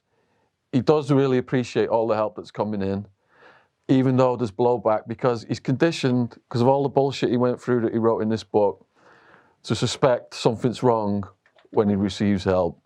So we all have our ups and downs, and that's going to happen in the future. It's going to happen with me. It's going to happen with Darren. But we've got to persevere in our help for each other. So if you are out there and you do want to help him, you know, he's got his PayPal, he's just trying to pay his rent and eat. He's not trying to live a lavish lifestyle. That link is in the description box. He's setting up his program for the 5 community centres for young people, so he could get them open on certain nights for extended periods of time, so kids aren't out committing crimes and stealing cars and getting involved in drugs, which is another noble thing. So the link to that is going to be down there as well. If you want to message him, if you want to communicate with him, I'm going to suggest his Instagram link, which is down there in the description box. And if you want to go over to his channel and subscribe, I think your subscriptions are up about 200% since James English, aren't they? Yeah. Really jumped. Go down. It's free to subscribe to his channel on YouTube. He's got his fitness videos. He's updating people on what he's doing on that channel. And also the link down is in there if you want to watch the James English, because it takes a very skillful person to come in and tell their story. And he spent over 3 hours with us today. It takes a very skillful person to come in and just not repeat what they said in the last interview with the last person. I've had to think about how to try and do that in my life as well. It's really tricky not to just keep repeating the same old stories. So I commend him for doing that, coming in, giving us all this original content, and just, you know, really showing who he is as a man and where he's going. And reading the comments, you know, some people were concerned about his mental health, saying that, you know, he's got it in him to kill a family and things like that. But he's come in here and clarified what he meant by that, and how it was his frustration from his struggle. He has this potential to go full on. I've met a few people like that. You can see it in their eyes. You can see it in Wildman's eyes even. He's still got it in him to this day. But he's got the heart of a mountain lion. To be out there, not just, you know, campaigning and speaking to the young people, but telling the dealers, I'm putting my life on the line. You're doing this bad thing. You're destroying the neighborhood. Teenage niece of mine getting enticed into cocaine, getting stabbed. How wrong is that? It is absolutely wrong. And people need to look inside themselves and ask, if you're putting your energy into furthering that, where's it going to end up for you in the long run? So, just huge thank you, man, for coming in. Honestly. Thanks for you, Shaun, giving me the opportunity to further this message. Yeah. If I can just say anything, it's just embrace your life. Embrace your freedom that you've got. Don't jeopardise it for nothing or no one. Life does get tough. You hit obstacles, you hit barriers, but you're human. You've got the ability to get over these obstacles, no matter how big or tall you are. If you want to do anything for me, it's help the GoFundMe page for these community centres. Don't think about me personally. I don't need clothes. I don't need food. I don't need this. I just want this community centre project to make it what it can be, and that's all my effort's going to go into. Choose a life, not a knife. So please let us know what you think about this video in the comments section. If you've not subscribed to my channel yet, the subscription logo's in the bottom right-hand corner. And huge thank you to all people who donated on PayPal, Patreon, all those links in the description box to keep us doing these true crime podcasts at this level in the studio. This book's going to be mad. And you said earlier that respect is earned from you through love, and love starts with a hug. So, Nice. well done, brother. Thank you. Classic, man. Brilliant. Now listen, we're not gay. Right. No videos, no dick lift videos coming soon. Peace out. Yeah.